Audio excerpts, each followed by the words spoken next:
یہ تو آپ کو پتہ چل ہی گیا ہے کہ ماڈریشن والی کوئی کہانی جو ہے وہ آج ہے نہیں، لیکن جو موضوع ہے اس موضوع کے اوپر ہم کوشش یہ کریں گے کہ میں جس چیز کو ہم ڈسکس کرنے جا رہے ہیں اس کا ایک منظرنامہ، ایک اس کا جو ایک سیناریو ہے وہ آپ کے سامنے رکھ دوں، اور پھر اس کے بعد چونکہ وسط اللہ خان صاحب ہمارے ساتھ موجود ہیں اور وہ بہت زیادہ ریلیونٹ، ان کا جو اپنا کیریئر ہے وہ اس موضوع کے لیے اس لیے ہے کہ انہوں نے قدیم صحافت جو ہمارے ہاں پاکستان میں ہوتی رہی ہے اس کے ساتھ بھی ان کی وابستگی رہی ہے، اور پھر جو ایک جدید صحافت کی طرف یعنی ایک ڈیجیٹل دور کی طرف جب ہم گئے ہیں تو ڈیجیٹل دور میں بھی ہم نے وسط اللہ خان صاحب کو یعنی اگر زیادہ تر لوگ ہم میں سے کوئی ان کو جان پاتے ہیں یا ان کو پڑھ پاتے ہیں تو وہ ڈیجیٹل پلیٹ فارمز پر ہی ان کو پڑھ پاتے ہیں، بلکہ ان کا ایک بہت بڑا کریڈٹ یہ بھی ہے کہ جب زمانہ بدلنے لگا اور لکھنے لکھانے کے جب ہماری اسٹیمنا کم ہونے لگا تو مختصر الفاظ میں اور مختصر حروف کے اندر کالم نگاری کا آغاز ڈیجیٹل پلیٹ فارمز پہ میری اپنی اس کے اندر یادداشتوں کے اندر وسط اللہ خان صاحب نے پاکستان میں اردو زبان میں شروع کیا، اور انہی کو لوگ زیادہ تر فالو کرتے ہیں، تو وہ اس حوالے سے اپنی رائے دے سکیں گے اور اپنے کمنٹس دے سکیں گے اپنے تجربے اور اپنے مشاہدے کی روشنی میں۔ ہم نے پاکستان میں ہی نہیں پوری دنیا میں یہاں پہ کوئی شاید ہی کوئی ایسا شخص ہو کہ جس نے صحافت کا وہ دور نہ دیکھا ہو کہ جس زمانے میں بڑی بڑی پرنٹنگ مشینیں ہوا کرتی تھیں اور اس کے اوپر اخبار چھپا کرتے تھے، اور رپورٹس جو ہیں وہ اخباری دفتر کے اندر پرنٹر کی صورت میں یا فیکس کی صورت میں پہنچائی جاتی تھی، یا پھر لفافوں میں ڈال کے ڈاک کی صورت میں مدیر کے پاس اور ایڈیٹرز کے پاس پہنچائی جاتی تھیں، اور ایک ایشو جو پیدا ہوا ہوتا تھا پاکستان میں وہ کئی ہفتوں پہ چلتا تھا، اس لیے کہ آج خبر جو آج کی ہے ایکسکلوسیو وہ آج رپورٹر رپورٹ کرے گا اپنے ایڈیٹر کو، اور ایڈیٹر کے پاس جب جائے گی وہ ساری رات اس کے اوپر کام کرے گا، صبح وہ اخبار میں چھپے گی، اور جو صبح کی شہ سرخیاں ہوں گی یا جو بھی لیڈ و سپر لیڈ ہوگی اخبار کی اس کو سامنے رکھتے ہوئے اب کالم نگار اور تجزیہ نگار اپنا کالم لکھنا شروع کریں گے اور اپنا تجزیہ کرنا شروع کریں گے۔ وہ یا آج لکھ پائے گا یا کل لکھ پائے گا، اور 2 دن میں لکھنے کے بعد پھر ان کا کالم چھپے گا، ان کا تجزیہ سامنے آئے گا، پھر اس تجزیے کے اوپر تجزیہ سامنے آئے گا، اور یہ چیز جو ہے وہ کافی لمبے وقت تک چلتی رہے گی۔ اور ظاہر ہے کہ ہمارے پاکستان جیسے ملک میں اگر ہم اپنے ملک تک محدود رہیں تو پی ٹی وی اور معاشرت علوم کے بعد جو چیز سب سے زیادہ جس چیز نے انفلوئنس کیا ہے، متاثر کیا ہے سوسائٹی میں، یا یوں کہہ لیں کہ اوپینین میکنگ میں جس چیز نے سب سے زیادہ اپنا رول پلے کیا ہے وہ کالم نگار ہیں، اور چند ہی کالم نگار تھے پورے پاکستان میں لکھنے لکھانے والے جو کہ رائے عامہ کو متاثر بھی کرتے تھے، رائے عامہ کو تشکیل بھی دیتے تھے، اور رائے عامہ کو جو رائے بنی ہے اس کو توڑنے میں بھی اپنا ایک کردار ادا کیا کرتے تھے۔ اور اس دوران ہم نے یہ بھی دیکھا کہ ریڈیو کا بہت بڑا راج رہا پاکستان میں، اور چاہے وہ ہمارے نیشنل ٹی وی چینلز ہو ان کے نیچے، چاہے انٹرنیشنل میڈیا کا پلیٹ فارمز بھی اگر پاکستان میں موجود تھے، تو ان کا جو ریڈیو تھا وہ ہمارے ہاں بہت لمبے زمانے تک راج کرتا رہا، اور اس پر بھی جو موجود تجزیہ کار تھے یا جو لوگ تھے یا اس پر آنے والی خبریں تھیں، اس کا کوئی فارمیٹ یا اس کا جو بھی شیپ تھا وہ ہماری رائے عامہ کو متاثر کیا کرتا تھا۔ ایک بہت بڑی چیز اس میں یہ بھی تھی کہ ظاہر سی بات ہے کہ جو لکھنے لکھانے والے لوگ ہیں یا جو رپورٹر ہیں اس کے بیچ اور ہمارے بیچ بہت لمبے قسم کے فاصلے بھی ہوا کرتے تھے۔ ہم ایڈیٹرز کو اپنی آنکھوں سے نہیں دیکھ پاتے تھے، اگر اس زمانے میں وسط اللہ خان صاحب لکھتے تھے تو وسط اللہ خان صاحب سے ہم مل نہیں سکتے تھے، ہم ان کو دیکھ نہیں پاتے تھے، اور کوئی اندازہ کسی کو نہیں ہو پاتا تھا کہ یہ صاحب کہاں ہوتے ہوں گے، کہاں سے لکھتے ہوں گے، کیسے لکھتے ہوں گے، اور اگر ان سے مجھے رابطہ کرنا ہے تو مجھے بی بی سی کے ایڈیٹرز کو ایک مراسلہ لکھنا ہے جو کہ ان کو ملے گا، اس کے بعد پھر پتہ نہیں وہ اس کا جواب دے پائیں گے کہ نہیں دے پائیں گے، تو ایک بہت لمبا ایک گیپ دونوں کے بیچ رہا۔ پھر ہم نے بہت تیزی کے ساتھ دیکھا کہ اور پھر ہمارے اخبارات کے اندر اور ہمارے ٹی وی چینلز کے اندر خطاط بیٹھے ہوئے تھے جو کہ باقاعدہ جو شہ سرخیاں ہوتی تھیں یا خبریں ہوتی تھیں وہ اپنے ہاتھ سے لکھا کرتے تھے، اور وہ چھپتی تھیں اور پھر صبح ہمارے پاس آتی تھیں۔ پیسٹنگ کا ایک بڑا دقت پیدا کرنے والا اور بڑا دشوار گزار قسم کا ایک راستہ تھا جس سے گزر کے یہ اخبار صبح ہمارے پاس آتا تھا۔ اس کے بعد اچانک سے کمپوزنگ کا دور شروع ہو گیا۔ جب کمپوزنگ کا دور شروع ہوا تو ایک کانفلکٹ پیدا ہوا ان لوگوں کے بیچ جو لوگ کمپوز کر کے خبریں بھیج رہے ہیں یا کمپوز کر کے اپنے کالم یا تجزیے بھیج رہے ہیں، اور وہ لوگ جو کہ پھر بھی اپنے ہاتھ سے ہی لکھ رہے تھے وہ اس کے ساتھ کمفرٹیبل تھے۔ ایک ان کے بیچ کانفلکٹ پیدا ہوا۔ ان کا بھی کانفلکٹ پیدا ہوا کہ کمپوزیشن آگے جو خطاط ہیں ان کے لیے پرابلم پیدا ہو گئی، ان کے بیچ ایک کانفلکٹ والی سچویشن آ گئی، اور اس کے اوپر ڈیبیٹ شروع ہو گئی۔ یعنی ہم نوسٹلجک بھی ہمارے مسئلے مسائل تھے کہ بھائی ہماری خطاطی کا اور نقاشی کا بھی ایک دور تھا، ایک بہت بڑا ورثہ جو ہے وہ ہمارے ہاتھوں سے جا رہا ہے۔ میں اس میں کمنٹ نہیں کر رہا، یہ اسد صاحب بھی اس بارے میں کہیں گے کہ یہ ورثہ جو ہمارے ہاتھوں سے نکلا یہ اچھا ہوا، برا ہوا، یا کیا اس کا مستقبل ہے۔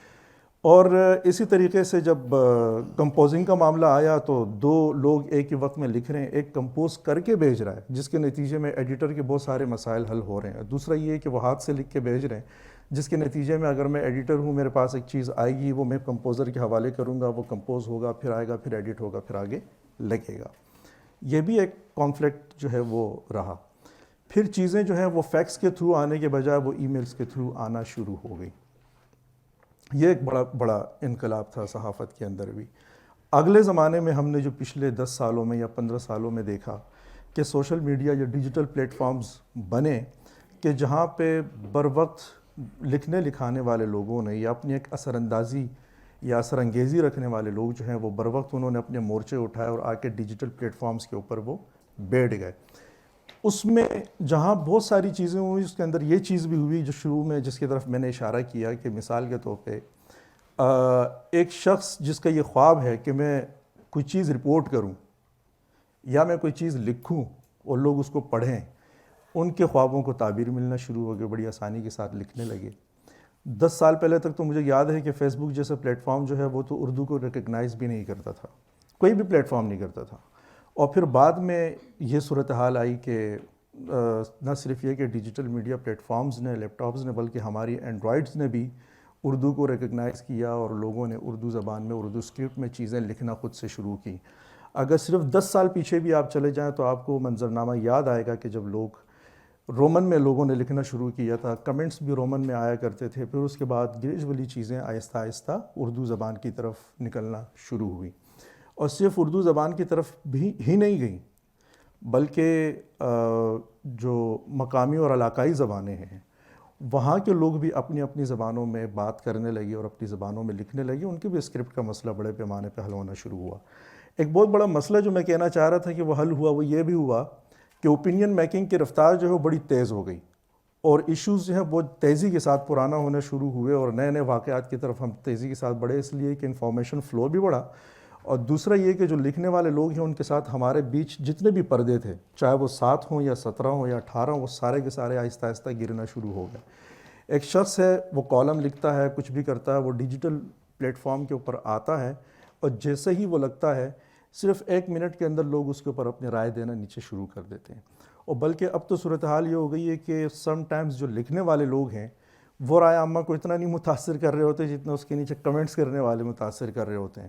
یہ بہت دفعہ دیکھا گیا، بلکہ ہر دفعہ دیکھا جاتا ہے کہ 5 کا ایک طبقہ جو ہے یا ٹولہ جو ہے وہ ایک اوپینین بناتا ہے اور ایک شخص آتا ہے جو کہ نہ کالم نگار ہے، نہ رپورٹر ہے، نہ صحافی ہے، کچھ بھی نہیں ہے، لیکن وہ ایک اتنا جاندار کمنٹ کرتا ہے اور فوری طور پہ رائے دیتا ہے جس میں 5 منٹ کا ٹائم بھی اس نے نہیں لگایا ہوتا، اور اس کے نتیجے میں وہ کمنٹ جو ہے وہ سرکولیٹ کرتا ہے پوری سوسائٹی کے اندر، پورے ڈیجیٹل میڈیا پلیٹ فارم کے اوپر، اور وہ ساری جو رائے پچھلے 1 گھنٹے میں بنی ہوئی ہوتی ہے وہ اس 1 گھنٹے کی رائے کو بھی توڑنے میں کامیاب ہو جاتے ہیں۔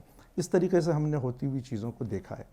اس کا ایک پہلو معاشی بھی ہے، معاشی سینس میں کہ ابھی موجودہ دور میں ہم دیکھ رہے ہیں کہ صحافت کے شعبے میں بے روزگاری کا سوال جو ہے وہ بہت ابھر کے سامنے آ رہا ہے کہ صحافی رپورٹرز آئے روز بے روزگاری کی طرف جا رہے ہیں۔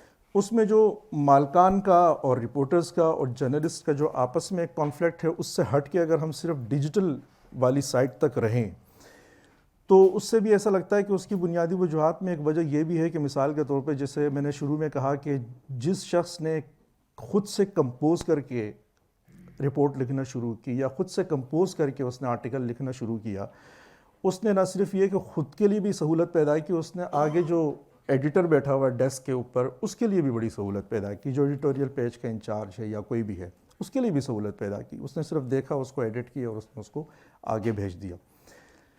یہاں پہ ایسا ہوا کہ مثال کے طور پر ابھی بھی ہم دیکھتے ہیں صحافت میں، اگر ایک سپریم کورٹ میں کوئی رپورٹ اگر کور ہو رہی ہے تو اس میں ہم دیکھتے ہیں، یا اگر یہاں پر بھی کوئی کسی کو انٹرویو کرنے کے لیے آئے گا تو باہر ایک ڈی ایس این جی آئے گی، اس میں ایک ڈرائیور ہے، اس میں اس کا ایک ہیلپر ہے، ایک ٹیکنیشین ہے، ایک اس میں رپورٹر ہے، اس کے ساتھ ڈی او پی ہے، پورا ایک کیمرہ مین ہے اس کے ساتھ اس کا اسسٹنٹ ہے.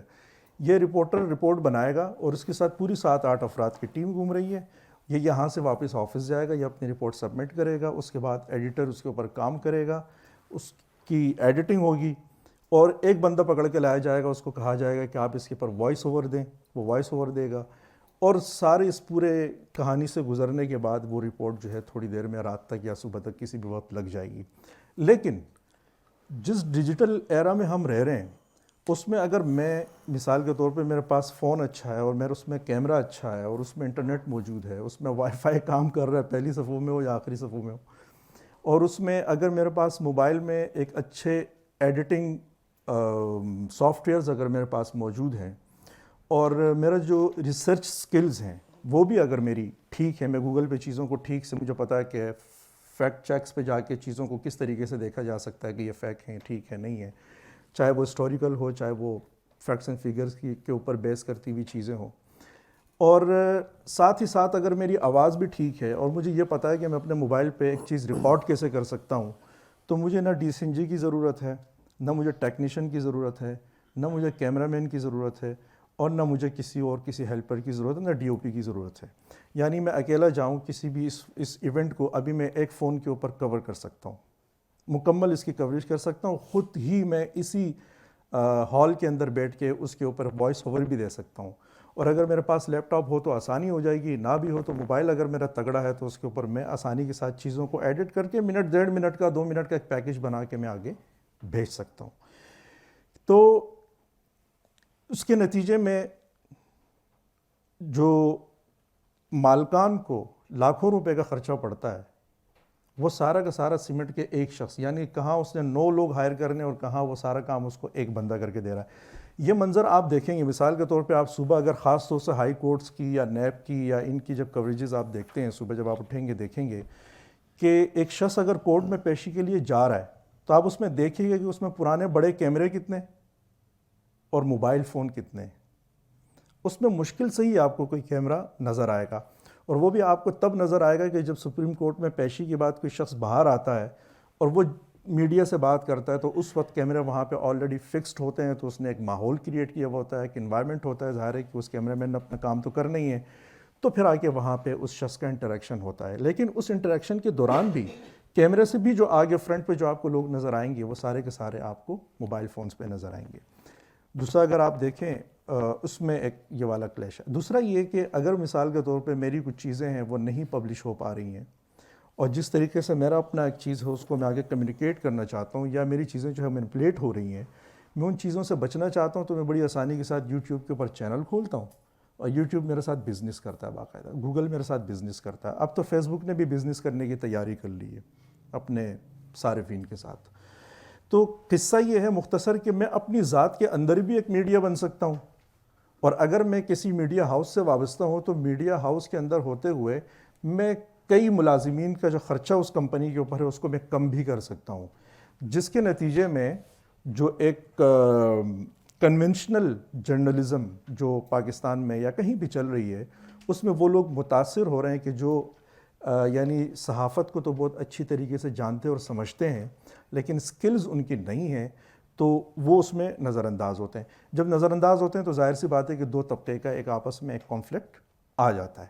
مطلب سوسائٹی میں اگر کریم آئے گی، اوبر آئے گی، تو اس کے نتیجے میں رکشے والا، ٹیکسی والا تو متاثر ہوگا. سو ہم اگر ٹیکسی والے کے ساتھ بیٹھتے ہیں تو وہ پہلے ہی سب سے پہلے جو اپنے کیسٹ رکھتا ہے وہ اوبر والوں کے خلاف رکھتا ہے، پوچھتا بھی ہے آپ سے، اوبر نہیں کرائی آج، آپ کے پاس اوبر نہیں ہے، تو پھر وہ اوبر کے اوپر تبرہ بیچتا ہے باقاعدہ آپ کے ساتھ بیٹھ کے. اور جب آپ اوبر کریم یوز کر رہے ہوتے ہیں تو اس میں پھر ہمیں اپنے آپ سے پوچھنا ہوتا ہے کہ اس میں ہمیں ایسی کیا سہولت مل رہی ہے کہ جس کے نتیجے میں ہم یہ ساری کچھ استعمال کر رہے ہیں. وختر رضا سلیمی صاحب کا ناول جندر پڑھا ہوگا اس میں اسی منظر کو وہ ایک اور پہلو کے ساتھ گھماتے ہوئے اور گزارتے ہوئے آپ کو دکھاتے ہیں. بہرحال، اور اگر ہم ادب کی طرف جائیں تو ادب کے اندر بھی تقریباً یہی واردات ہوئی. ہمیں پبلشنگ ہاؤس والوں نے یہ بتانا شروع کیا شروع میں کہ بھائی لوگوں نے کتابیں پڑھنا چھوڑ دی ہیں. جب پوچھا گیا کیوں چھوڑ دی ہیں تو پتہ چلا کہ کتابیں کوئی خرید نہیں رہا. بھائی کتابیں لوگ اس لیے نہیں خرید رہے ہیں کہ لوگوں کے موبائل میں رکھی ہوئی ہیں کتابیں، لوگوں کے پاس ای کتب خانے ہیں، ٹھیک. لیکن اب بتائیں گے ہمیں ہمارے بڑے کہ اس کا نقصان ہوا یا اس کا ہمیں فائدہ ہوا. بظاہر لوگ یہ بھی کہتے ہیں کہ جیسے آپ ریختہ ویب سائٹ ہے اس کے اوپر جائیں گے کہ اس کے اوپر شاعری بھی ہے، اس پہ ادب افسانہ سب کچھ وہاں پہ رکھا ہوا، پورا فکشن وہاں پہ رکھا ہوا ہے اور قدیم جدید سب رکھا ہوا ہے. تو کہنے والے یہ بھی کہتے ہیں کہ ان چیزوں نے ان لوگوں کو بھی ادب سے وابستہ کیا یا کتاب کی پڑھت سے پڑھنے سے پڑھانے سے وابستہ کیا کہ اگر یہ سارے پلیٹ فارمز نہ ہوتے تو یہ لوگ اس چیز سے وابستہ نہ ہوتے. وہ شاعری کی طرف گئے، وہ شاعر کی طرف گئے، وہ مصنف کی طرف گئے، وہ اس کے افسانے کی طرف گئے، اس کی چیزوں کی طرف گئے، انہوں نے وہ ساری چیزیں دیکھی اور کی. لیکن سوسائٹی میں یہ بھی دیکھا گیا کہ بھائی اب مسئلہ یہ ہے کہ وہ اگر ہم مارکیٹ میں جائیں ہمیں ایک بہت بڑا ذخیرہ، میں اپنی بات ختم کر رہا ہوں، ہم اگر مارکیٹ میں جائیں ہم ایک بہت بڑا ذخیرہ خطوط کی صورت میں ملتا ہے جو مدیران کے بیچ اور اس رسالے میں یا میگزین میں لکھنے والے رائٹرز کے بیچ ہوتا ہے. ٹھیک. اب ہوتا کیا ہے کہ ایک افسانہ ہے وہ چھپا یا نہیں چھپا، اس میں کوئی ٹیکنیکل مسئلہ تھا یا نہیں تھا، تو لکھنے والے کے بیچ اور مثال کے طور پہ حسن عسکری صاحب کے خطوط آپ کو مل جائیں گے، ساقی صاحب کے خطوط آپ کو مل جائیں گے، ہمیں لیل و نہار کے جتنے بھی مدیران گزرے سب کے خطوط کا پورا ہمیں مجموعہ مل جاتا ہے. اس سے پہلے کے بھی جتنے بھی مشہور رسالے گزرے ہیں ادبی بر صغیر پاک و ہند میں، اس میں ان کے مدیران کے خطوط ہمیں لازمی ملتے ہیں اور بڑے کام کی چیز بھی ہیں. لیکن ظاہر ہے کہ وہ اس لیے ہے کہ ایک مہینے میں دو خطوط کا تبادلہ ہو رہا ہے اور کوئی آئیڈیا ڈسکس ہو رہا ہے اور اس آئیڈیا کی ایگزیکیوشن کب ہوگی وہ 2 مہینے بعد ہوگی، 3 مہینے بعد.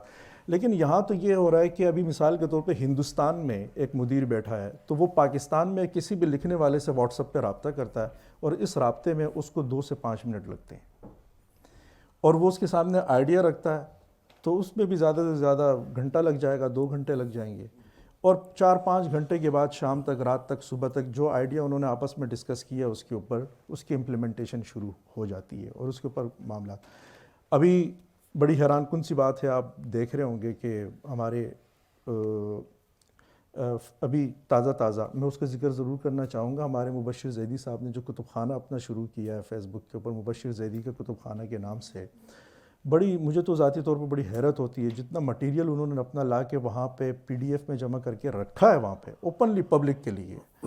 اور اس میں اس کے جو پھر وہ ریویوز دے رہے ہیں، رشک بھی آتا ہے ان کے اوپر کہ اتنا انسان سوچتا ہے کہ یار اتنا اچھا مطالعہ کاش ہمیں بھی اتنی توفیق ہو جائے کہ ہم مطالعہ کر سکیں اس طریقے سے جس طریقے سے وہ کر پا رہے ہیں. لیکن جب ان چیزوں کو آپ دیکھتے ہیں تو آپ کو ایک کلیش سمجھ میں آتا ہے اور وہ کلیش یہ ہے کہ بھائی اگر کتابیں اس طریقے سے ریوڑیوں کی طرح بڑھ رہی ہیں سوشل میڈیا پہ، ڈیجیٹل میڈیا پہ، تو اس میں ایک معاشی سوال بھی پیدا ہوتا ہے جو پبلشر کا اصل میں مسئلہ ہے اور رائٹر کا بھی اپنا مسئلہ ہے. کاپی رائٹس کے بہت سارے مسائل ہیں، بہت سارے سوالات ہیں جو کہ ابھی حل ہونے ہیں، جو کہ حل ہونا باقی ہیں اور ابھی تک ہوئے نہیں، یا ہو سکتا ہے کہ کچھ ٹائم کے بعد حل ہو جائیں.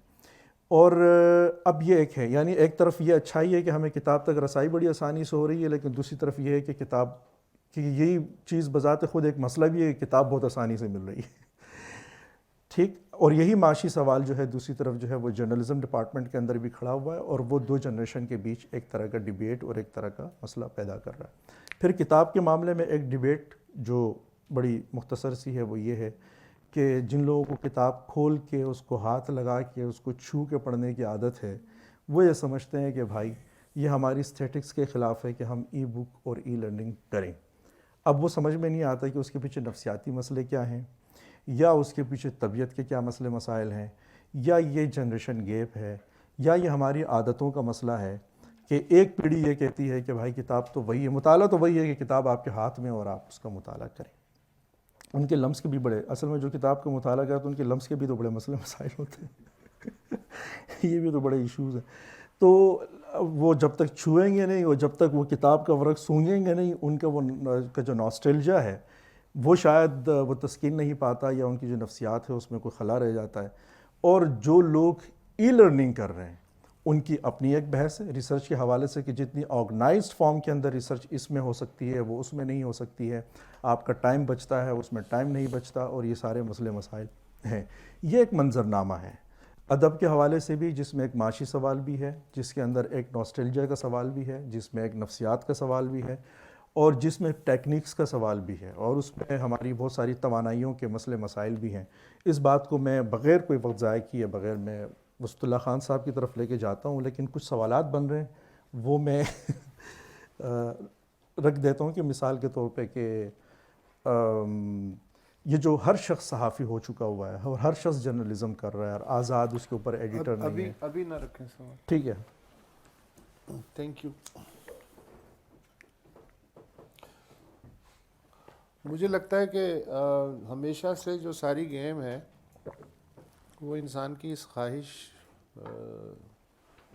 پہ ہے کہ کسی طرح جو رفتار ہے اس پہ قابو پا لیا جائے.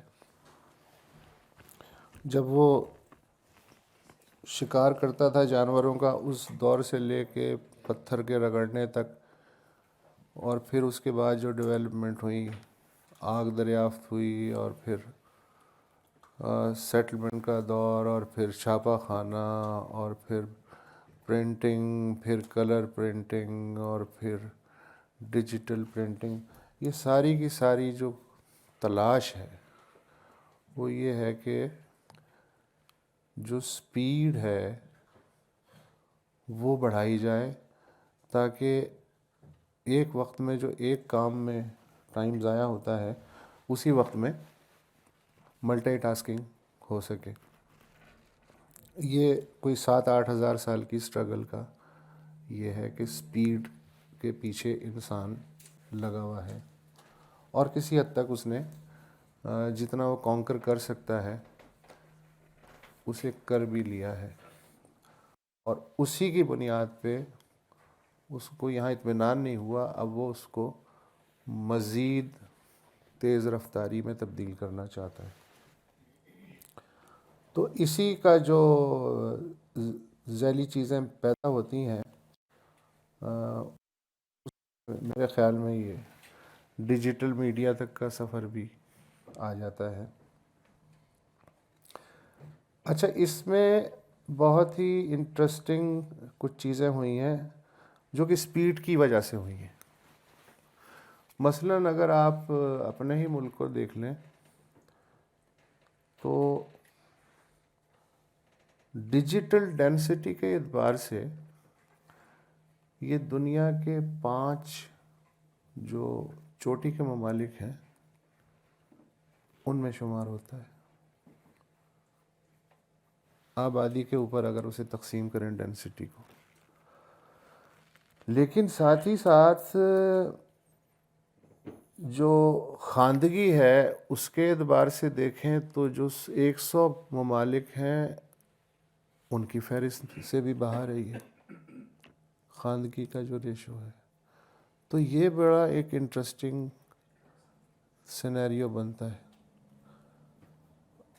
اس کی وجہ سے ڈیجیٹل ڈینسٹی کی وجہ سے اس تک انفارمیشن تو پہنچ رہی ہے، لیکن خواندگی کے مسائل کی وجہ سے وہ اس انفارمیشن کو کس حد تک پروسیس کر پا رہا ہے، اور پروسیس نہ کرنے کی وجہ سے کون کون سے کنفیوژن جنم لے رہے ہیں کہ جن کو وہ سمجھنے کی بھی کوشش کر رہا ہے، اپنے طور پہ جتنی بھی سمجھ ہے اسے حل کرنے کی بھی کوشش کر رہا ہے. تو اس نے ایک عجیب سی ایک سماجی کھچڑی تیار کر دی ہے جس کو آپ روزانہ مختلف شکلوں میں چکھ بھی رہے ہیں، اور اس کی مثالیں ہر آدمی کے پاس اپنی ہیں. جو ڈیجیٹل ڈینسٹی ہے یہ کیوں ہے، اور ڈیجیٹل میڈیا اتنی تیزی سے ایک نیم خواندہ سوسائٹی میں کیوں مقبول ہو گیا، یہ بھی سوچنے کی بات ہے. موٹی موٹی بات یہ ہے کہ جو اگر اس وقت کا نقشہ دیکھیں تو جتنا بھی پرنٹ میڈیا ہے یا سو کالڈ الیکٹرانک میڈیا ہے وہ یا تو سیٹھ کے قبضے میں ہے یا پھر ریاست کے قبضے میں ہے یا اس کی ڈکٹیشن پہ ہے. تو عوام جو ہیں ان کے سامنے بس سوشل میڈیا کا ہی ایک راستہ کھلا ہوا ہے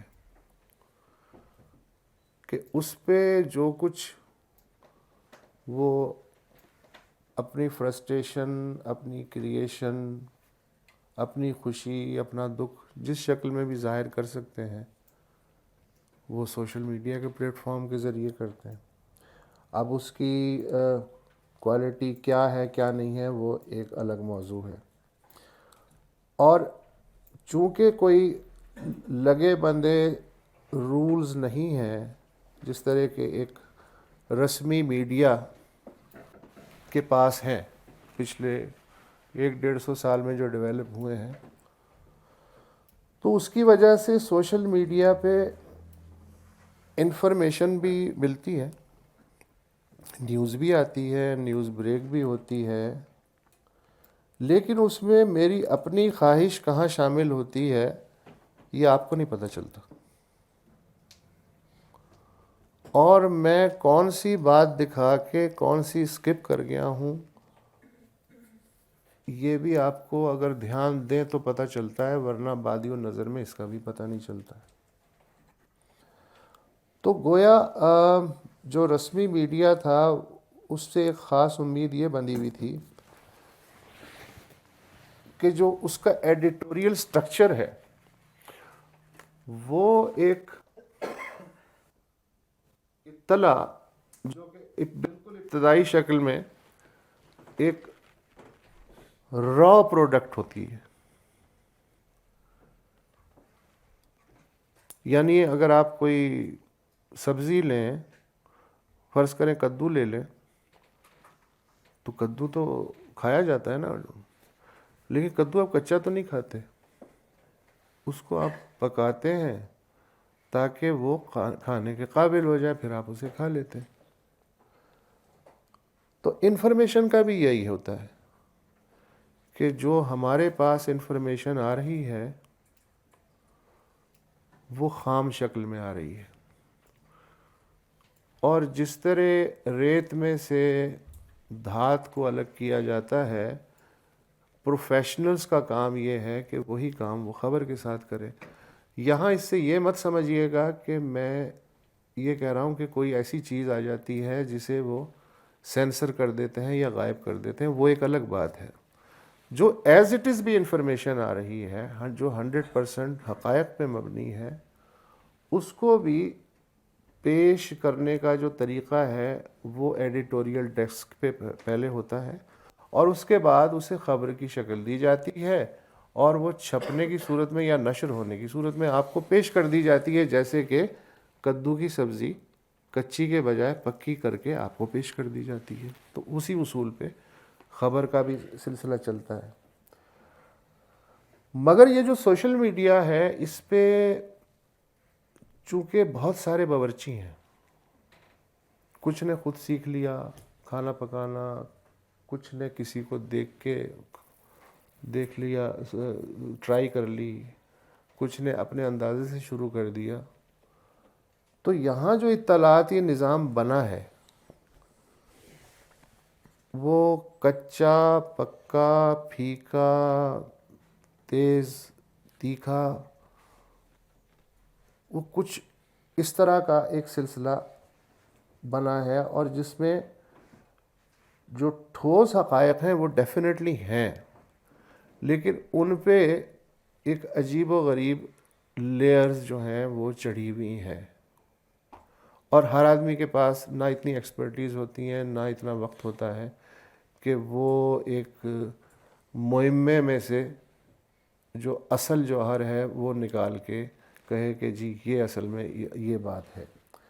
تو یہ مشکلیں بھی سامنے آ رہی ہیں.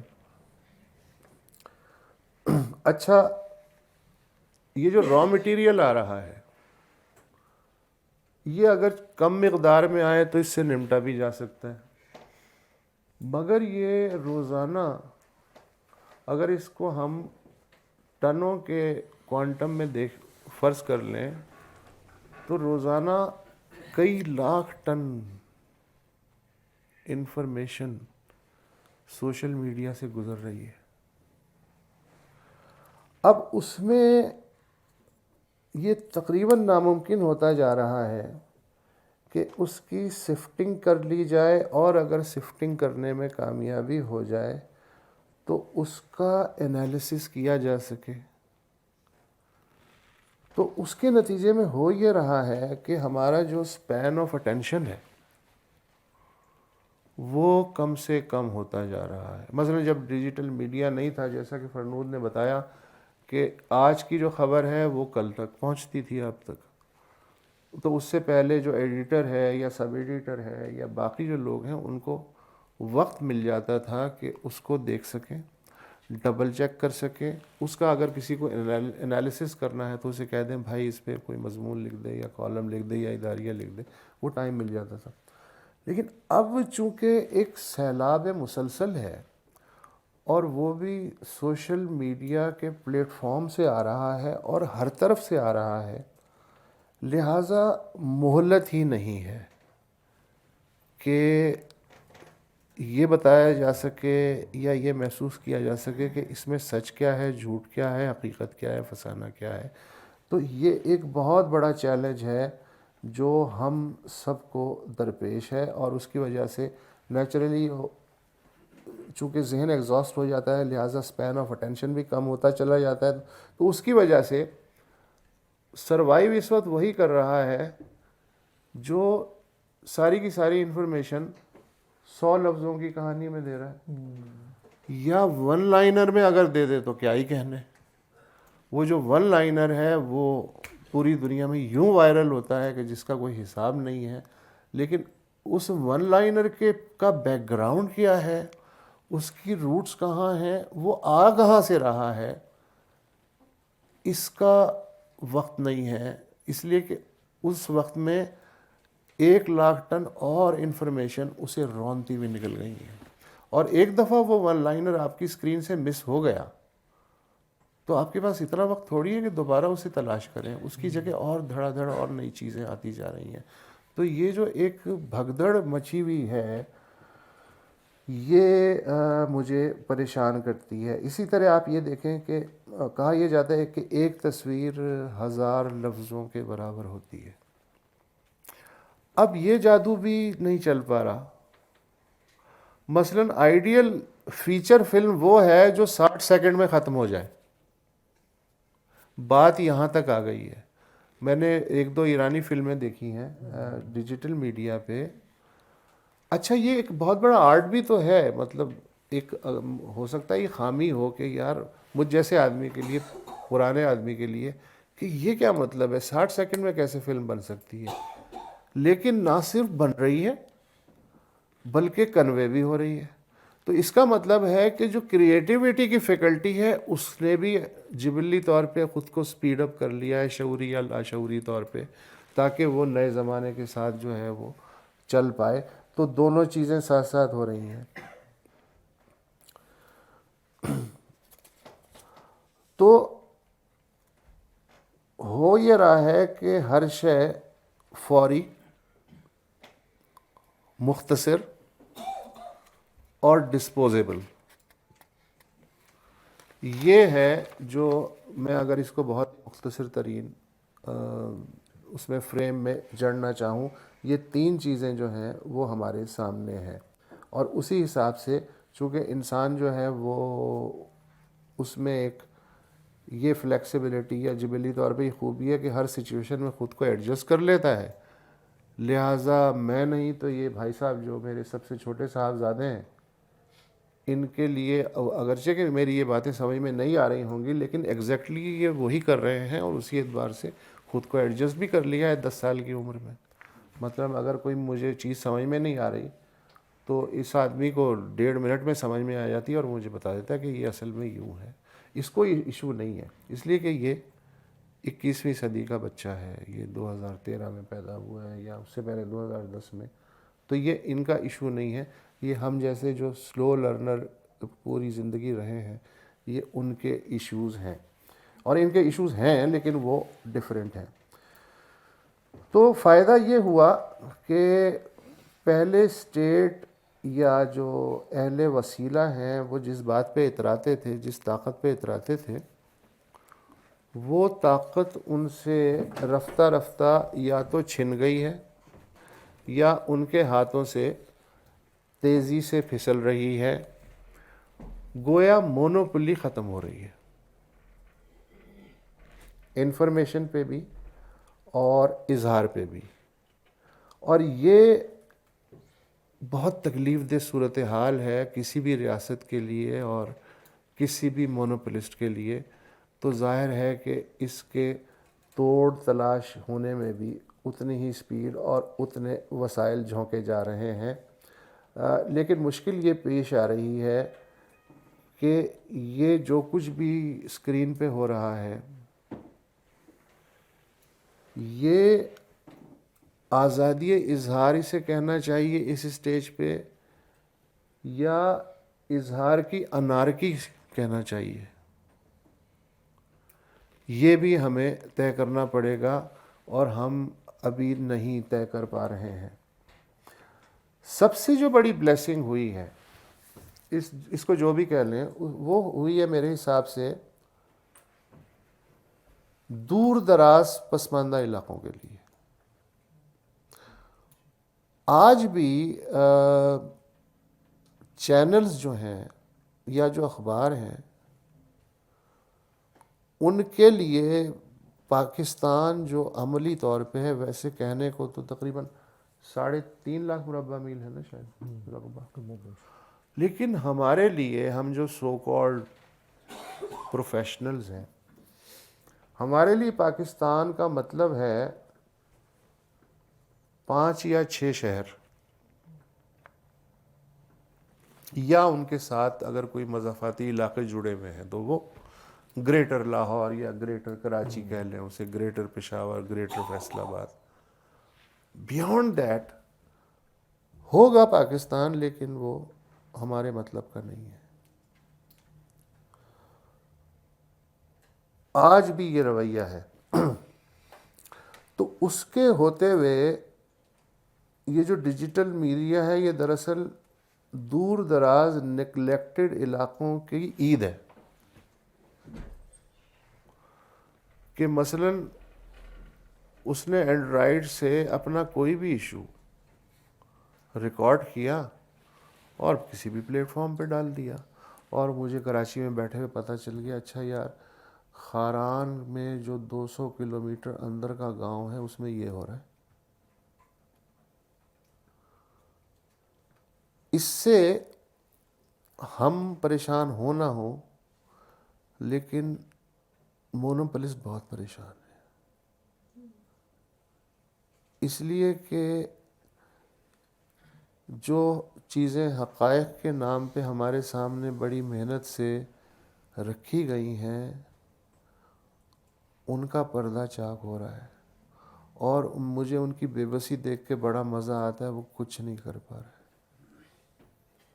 تو یہ ایک بڑی پازیٹیو مجھے چیز لگتی ہے 2022 میں جو ڈیجیٹل میڈیا میں ہو رہی ہے.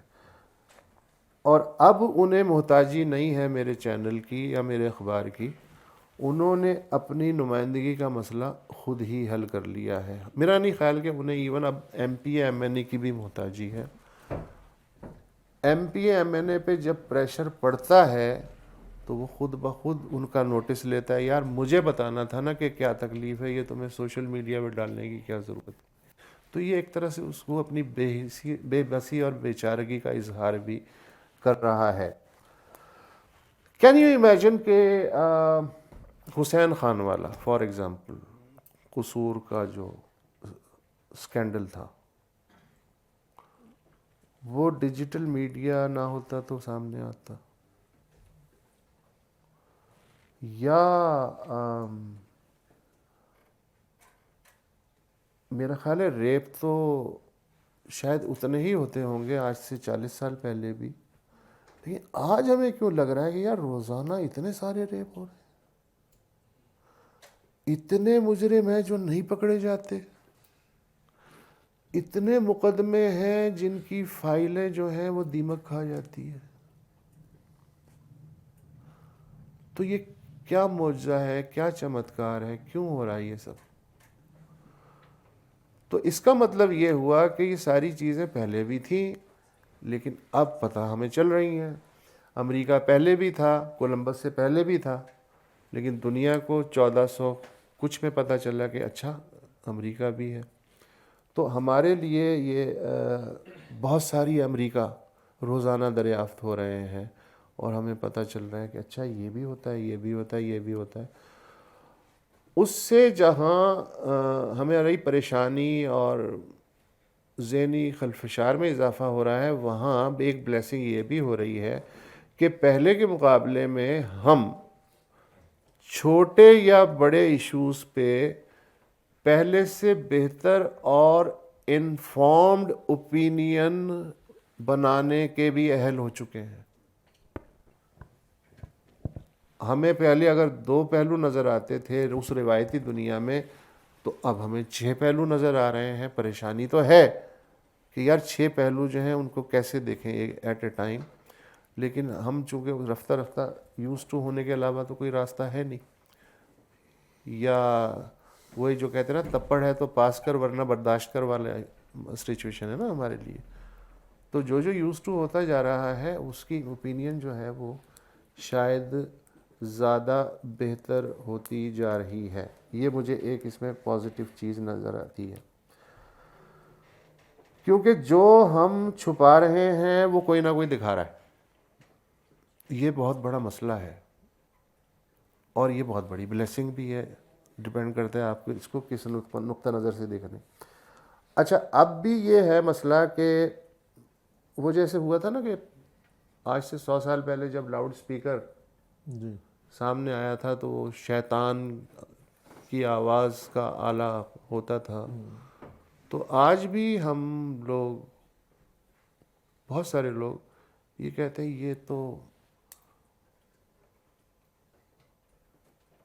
فحاشی، بے راروی، عریانی، بے باکی، ہر طرح کی چیزیں ہیں.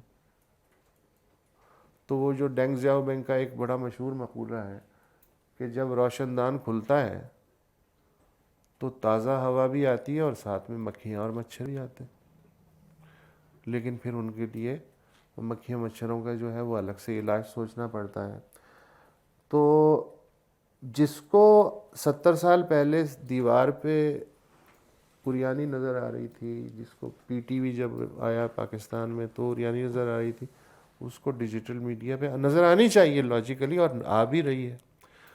تو چونکہ اوپینینز انفارمڈ ہوتی جا رہی ہیں اور آپ غلط یا صحیح اپنی رائے پہلے سے زیادہ مقدار میں قائم کرنے کی پوزیشن میں آ گئے ہیں عام لوگ، تو ان کی پریشانی اپنی جگہ ہے. لیکن مجھے سب سے زیادہ حیرت یہ ہوتی ہے کہ ہماری جو سیاسی جماعتیں ہیں وہ ابھی تک ریئلائز نہیں کر پائی ہیں کہ سوشل میڈیا کی طاقت اور پوٹینشل کیا ہے، سوائے پی ٹی آئی کے. یعنی اگر میں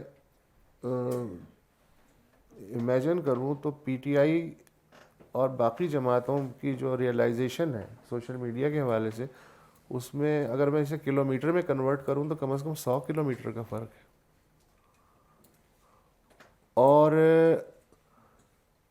یہ انہیں نہیں پتہ چل رہا کہ زمانہ روایتی جلسے، روایتی جلوس، ڈور ٹو ڈور کیمپین، پمفلٹ کی تقسیم سے آگے نکل چکا ہے.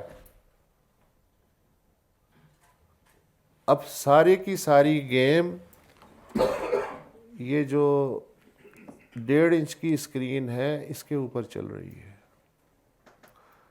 جس نے اس پہ قبضہ کر لیا اس نے بازی مار لی.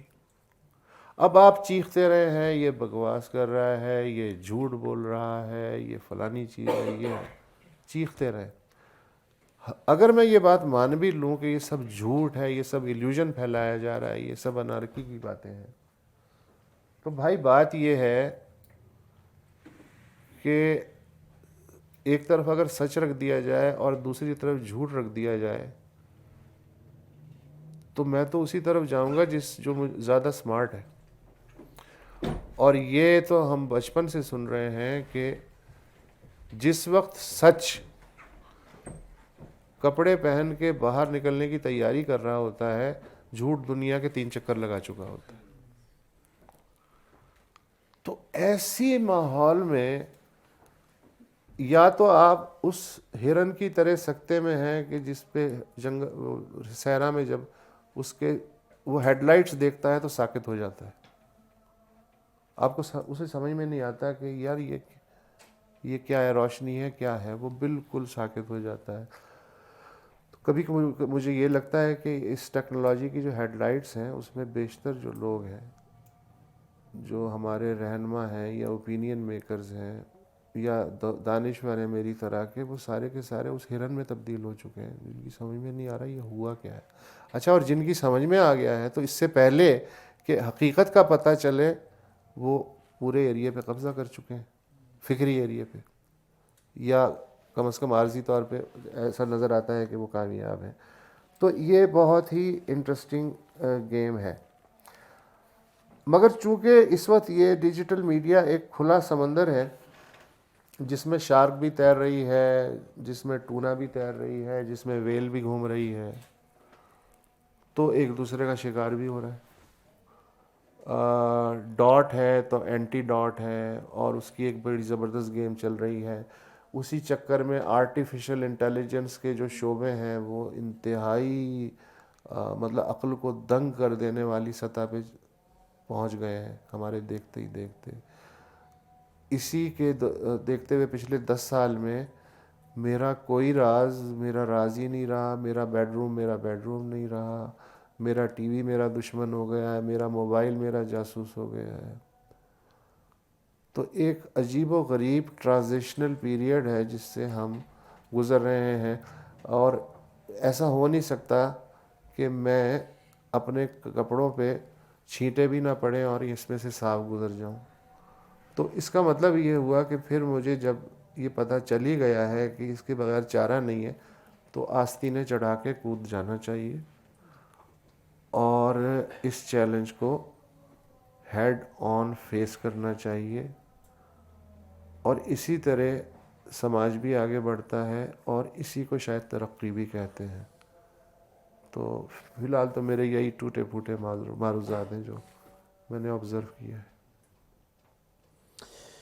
میرا خیال ہے کہ اب آپ حضرات جو ہیں میدان میں تو آلریڈی موجود ہی ہیں, میدان سے تو میں اور وسعت صاحب بھی باہر ہیں, چونکہ ایک ڈیبیٹ ہے اور اس میں اپنی بات میں نے بھی کہہ دی, جو کوشش کرتے ہوئے کہ اپنی طرف سے کوئی فش فرائی نہ کروں. وسعت صاحب کے بھی پوائنٹ آف ویو آپ کے سامنے آ گیا, آپ اس پہ سوال بھی کر سکتے ہیں وسعت صاحب سے بھی, اور اپنی کوئی رائے آپ کے ذہن میں ہو آپ تنقید کر سکتے ہیں, کوئی آبجیکشن کر سکتے ہیں, کوئی سوال کر سکتے ہیں, رائے بھی دے سکتے ہیں, اپنا کوئی مشاہدے کا اظہار کر سکتے ہیں. سر عامر رضا, میں ایک ٹی وی پروڈیوسر ہوں اور کچھ آبزرویشنز ہیں جو شیئر کرنا چاہتا ہوں, اس میں سے کچھ سوال اگر آپ سمجھ پائیں تو.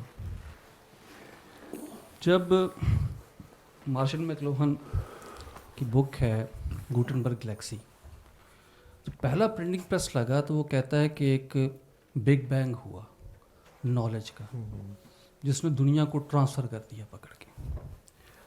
ہم اس پرنٹنگ پریس سے بڑی حد تک ایک اورل کمیونیکیشن سے ریٹن کمیونیکیشن کے اندر آ گئے پورا سماج.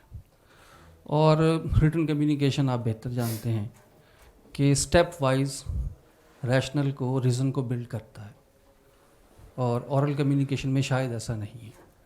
ہماری بہت ساری ٹریڈیشن اورل کمیونیکیشن کے اوپر ہی کھڑی ہے. ایک تو یہ دھارا ٹوٹا, ہم واپس الفاظ کی جگہ علامتوں پہ جا رہے ہیں, ہم واپس ریٹن ورڈ سے نکل کے اورل اسپیس کی طرف جو ہے وہ ہم نے ٹریول شروع کر دیا ہے, جس میں ہم جب اپنے جو ینگسٹر ہیں اس سے بات کریں تو یہ لگتا ہے کہ وہ کوئی ریزنیبل چیز جو ہے وہ ڈسکس نہیں کر, وہ یہاں سے جم کرتے ہیں, یہاں سے جم کرتے ہیں, وہاں سے جم کرتے ہیں. اس کا شاید ایک وجہ یہ بھی ہے کہ جو کہتے ہیں کہ میڈیم از میسیج, کہ جو میڈیم ہوتا ہے وہ بذات خود اس تہذیب کا ایک آہنگ ہوتا ہے جو بن رہی ہے یا جو آگے آ رہی ہے. تو اس چیز نے آ کے میں خوف زدہ اس سے ہوں کہ جب ہم دوبارہ اس اورل کمیونیکیشن کے اندر چلے گئے ہیں جو ڈارک ایجز میں بھی تھی, تو اب ہم کہاں پہ جائیں گے واپس. ایک چیز تو یہ ہے. دوسرا جو ہے کہ ایڈیٹوریل کنٹرول کا ڈیلیوٹ ہونا, یہ زیادہ ہمارے لیے جو ہے وہ لمحہ فکریہ ہے.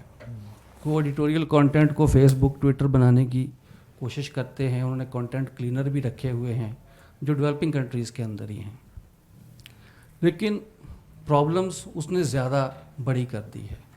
مظفر نگر میں جو ہندو مسلم فسادات ہوئے اور بی جے پی وہاں سے الیکشن جیتی, وہاں پہ جو لو جہاد کے نام پہ بی جے پی گئی تو انہوں نے جو ویڈیو وائرل کی وہ ہمارے جو سیالکوٹ میں لڑکے لنچ ہوئے تھے ان کی تھی, اور یہ کہا گیا کہ یہ لو جہاد کے چکر میں یہ مار دیے گئے, اور ایڈیٹوریل کنٹرول نہ ہونے کی وجہ سے وہ اتنا بڑا جو فساد تھا وہ شروع ہوا. ضیاء الدین صاحب فوت ہو گئے ہیں, ان سے میری بات ہو رہی تھی, تو وہ کہہ رہے تھے کہ اس فیک نیوز کی دنیا میں اگر آپ نے سروائیو کرنا ہے تو آپ کو ہارڈ کاپی جو نیوز پیپر کی ہے یا جو ایڈیٹوریل کنٹرول سے ہو کے نیوز پیپر آ رہا ہے ویب کے اوپر, آپ کو وہ پڑھنا پڑے گا, ورنہ اس کے بغیر آپ فیک نیوز کے اندر الجھے رہیں گے. دوسرا مجھے یہ لگتا ہے کہ کہیں نہ کہیں یہ جو گالم گلوچ بریگیڈ کھڑا ہو گیا ہے, اس نے جو اسپائرل آف سائلنس کا چکر تھا اور اس کے تحت جو سیلف سنسرشپ تھی وہ اس کی اماؤنٹ بڑھ گئی ہے. ایک آدمی کوئی بات کرتا ہے, چاہے وہ ون لائن کی شکل میں کرے, چاہے وہ کسی شکل میں بھی کرے, اس کے اوپر جو انسٹنٹ آنے شروع ہو جاتے ہیں کمنٹ, اس نے کہیں نہ کہیں ان لوگوں کو سیلف سنسرشپ میں دھکیلنا جو ہے وہ شروع کر دیا ہے. اگر ہم پاکستان کو کاؤنٹ کر لیں, اندرون سندھ چلے جائیں, ادھر بھی چلے جائیں, تو وہاں بھی لوگوں کے ایشوز جو ہیں وہ شاید کرپشن کے گرد ہی گھوم رہے ہوں, بیڈ گورننس کے گرد ہی گھوم رہے ہوں. مطلب مجھے ٹویٹر یا فیس بک کے اوپر یہ کوئی ٹویٹ یا کوئی سٹیٹس ایسا نہیں ملا جس میں یہ کہا گیا ہو کہ بڑھتی ہوئی آبادی پاکستان کا سب سے بڑا مسئلہ ہے. یہ نہ کسی پولیٹیکل پارٹی کے پاس ہے, نہ کہیں کمنٹ کرنے والے کے پاس ہے. اور اگر ریاستی کنٹرول یہ چیزیں اگر ڈیلیوٹ ہو رہی ہیں تو کس فارم میں؟ اگر P T I popular party ہے اور سوشل میڈیا پہ بھی پاپولر پارٹی ہے, تو اس کا مطلب ہے کہ سوشل میڈیا بھی جو ایجنڈا سیٹنگ کی پاور چند ایلیٹ کے پاس ہے اس کو بریک نہیں کر سکا. وہ ایجنڈا جو وہ لے کے آ رہے ہیں سوشل میڈیا کے اوپر ہمیں 2, 3, 4, 5 نمبر پہ وہی ایجنڈا دیکھنے کو ملتا ہے. تو اس سے کیسے نکلنا ہے اور کس طرح سے نکلنا ہے, خاص طور پہ سویلائزیشن کا یہ کویسچن کہ جو ہم واپس دوبارہ اورل کے اوپر جا رہے ہیں, ہم سن رہے ہیں, ہم پڑھ نہیں رہے, کیونکہ اب لوگوں نے سٹیٹس پڑھنے بھی چھوڑ دیے. لوگ سنیک ویڈیو دیکھتے ہیں, لوگ شارٹ ویڈیوز دیکھتے ہیں, اور لوگ پوڈ کاسٹ سن رہے ہیں یا وہ یوٹیوب آن کر کے سن رہے ہیں, اس کو شاید دیکھ بھی نہیں رہے. تو یہ ایک مسئلہ ہے جس کا ایک چیز اور بھی ہے آپ ہی کی بات سے جڑی ہوئی ہے اور مجھ سے بھی اسکپ ہو گئی. یہ جو ورچوئل ریالٹی ہے یہ ایک طرح سے ریالٹی ہے, لیکن یہ ایلیوژن بھی ہے. اور میں اگر اپنی ذاتی تجربہ تھوڑا سا دوں کہ میرا جو کالم میں جو لکھتا ہوں وہ ظاہر ہے کہ ڈیجیٹل پلیٹ فارمز پہ بھی آ جاتے ہیں, لوگ شیئر بھی کرتے ہیں. مجھے سب سے زیادہ غصہ اس آدمی پہ آتا ہے اور دکھ بھی ہوتا ہے کہ جیسے ہی میں نے اپنا کالم فیس بک پہ لگایا 3 سیکنڈ میں پہلا لائک آ گیا. کیوں؟ تو غیر مشروط محبت ہے آپ سے. مجھے ایسی محبت نہیں چاہیے. اچھا، اب اس کا جب مزید ڈائسیکشن کیا گیا تو پتہ یہ چلا کہ 100 جو لائکس ہیں ان میں سے 10 نے اس کالم کو کھولا اور 100 میں سے 3 نے پڑھا بھی، اور سامنے ہے 100 لائکس. تو یہ جو دلدل ہے، اگر مجھے یہ پتہ نہ چلے تو میں تو اس میں ڈوب کے مر جاؤں خوشی کے مارے کہ یار دیکھو 100 لوگ جو ہیں انہوں نے 5 منٹ میں، واہ واہ واہ واہ کیا بات ہے وسیم صاحب آپ کی. لیکن میری طبیعت صاف ہو جاتی ہے اور مجھے بڑا دکھ ہوتا ہے کہ جو مجھے وہ کالم پڑھنے میں کم از کم 5 منٹ چاہیے منیمم، وہ بندہ 2 سیکنڈ میں لائک کر کے نکل گیا آگے. تو یہ جو کراؤڈ ہے یہ کون لوگ ہیں، یہ آپ کو پتہ ہونا چاہیے جب آپ اپنی پاپولیرٹی کا یا غیر مقبولیت کا اسیسمنٹ کریں. تو میرا خیال ہے کہ یہ جو پروٹوٹائپ ہے آپ اپنی سیاسی مقبولیت پہ بھی اس کو اپلائی کر سکتے ہیں کہ جی آج اتنے ملین لائکس ہیں، ان کا ڈائسیکشن تو کر لیں. ہو سکتا ہے کہ جینوئنلی 5,000 ہی ہوں یا 10,000 ہوں 50,000 ہوں. تو یہ آپ کو پتہ ہونا چاہیے. اچھا، ایڈیٹوریل کانٹینٹ، ایڈیٹوریل کنٹرول کے آپ نے لوز ہونے کی بات کی. یہ بہت بڑا المیہ ہوا ہے ہم لوگوں کے ساتھ کہ ایڈیٹر جو ہے اور ایڈیٹوریل کنٹرول سمیت اسے کھڑکی سے پھینک دیا گیا. اس کی وجہ یہ ہوئی کہ جیسے گویے 2 طرح کے ہوتے ہیں، ایک ہوتے ہیں خاندانی اور ایک ہوتے ہیں جو عطائی. کیا بات ہے، پاگل لگے رہے. عطائی یہ سن 2000 کے بعد سے بالخصوص جب عطائیوں نے اپنی دکانیں کھولنی شروع کی تو انہوں نے کہا یار یہ ایڈیٹر کرتا کیا ہے، اور بس کمرے میں بیٹھا رہتا ہے، فون پہ اس کو بلا لیا، اس کو شوکاز دے دیا، اسے ڈانٹ دیا، کاپی دیکھ لی. یہ سارے کام تو یہ میرا مینیجر بھی کر سکتا ہے. مینیجر نے کہا ہاں جی، تو یہ تو کوئی بات ہی نہیں ہے، ہم خواہ. تو اس نے کہا کیا ضرورت ہے. تو ایک اچھا پھر جو ہے وہ اس نے کہا یہ ایڈیٹر، اسسٹنٹ ایڈیٹر یہ مجھے پسند نہیں ہے، ڈائریکٹر ہونا چاہیے، کریٹیو ڈائریکٹر ہونا چاہیے، ڈیسک ایڈیٹر ہے. کانوں کو بھلے لگتی ہیں نا یہ عہدے، اور ایسا لگتا ہے کہ جیسے میں کسی فارماسیوٹیکل کمپنی میں بیٹھا ہوا ہوں، کسی چینل میں نہیں بیٹھا ہوا ہوں. ایسے انہوں نے عہدے کریٹ کر دیے. کانوں کو بھلے لگتے ہیں، ٹرینڈی ہیں، کول ہیں، ماڈرن ہیں. تو یہ editor, assistant editor, sub editor دفعہ کرو، انہیں نکالو. اچھا وہ ہو گیا. جو تجربے کار ایڈیٹر تھے، پہلے یہ ہوتا تھا کہ 10 پرانے کھاپڑ بیٹھے ہوئے ڈیسک پہ، 2-3 نئے بچے آ گئے، بچیاں آ گئے، تو انہوں نے دیکھا دیکھی کہ اس طرح خبر بنائی جاتی ہے، جملے کی ادائیگی اس طرح ہوتی ہے اور اس طرح اس کو نشر کیا جاتا ہے. تو وہ جو سینئر ہوتے تھے وہ کوئی نہ کوئی انہیں سکھا دیتا تھا. پھر یہ ہوا کہ سینئر تو 10 ہیں، نئے پنچھی آ گئے 100.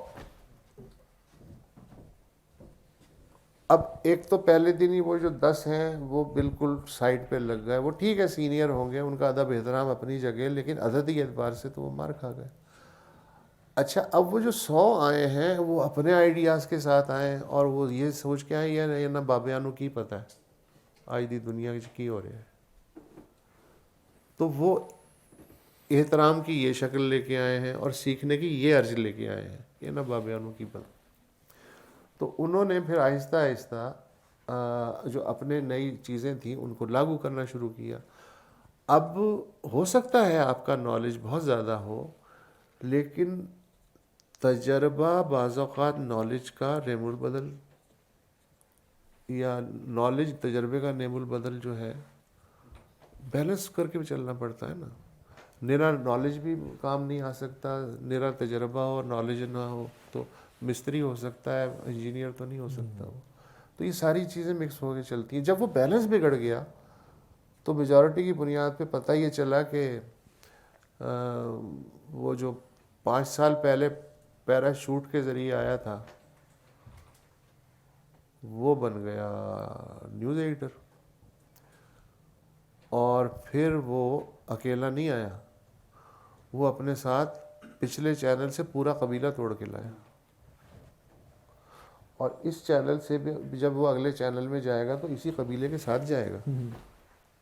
تو اس سے اس کی بنی بارگیننگ پوزیشن ویزا وی سیٹ. تو اب یہ ہے کہ وہ سیٹ کے فرمائشی پروگرام بھی پورے کرتا ہے اور اپنا جو بھی اس کی محدود عقل یا سوچ یا پروفیشنلزم, بہت سارے بہت اچھے بھی ہیں, ایکسیپشنلی بہترین نیوز ایڈیٹر یا اس پروفائل میں ہے, لیکن اکثریت ایسی نہیں ہے. تو اس کی وجہ سے جو ایڈیٹوریل کنٹرول ہے وہ لوز ہوا. اس کی وجہ سے یہ ہوا کہ اب جو فون آتے ہیں, اگر تجربے کار ایڈیٹر ہوتا تو وہ تو گھما دیتا فون کرنے والے کو کہ جی ٹھیک ہے آپ کی ایڈوائس اپنی جگہ لیکن ہم دیکھ لیں گے, یہ کر لیں گے, وہ کر لیں گے.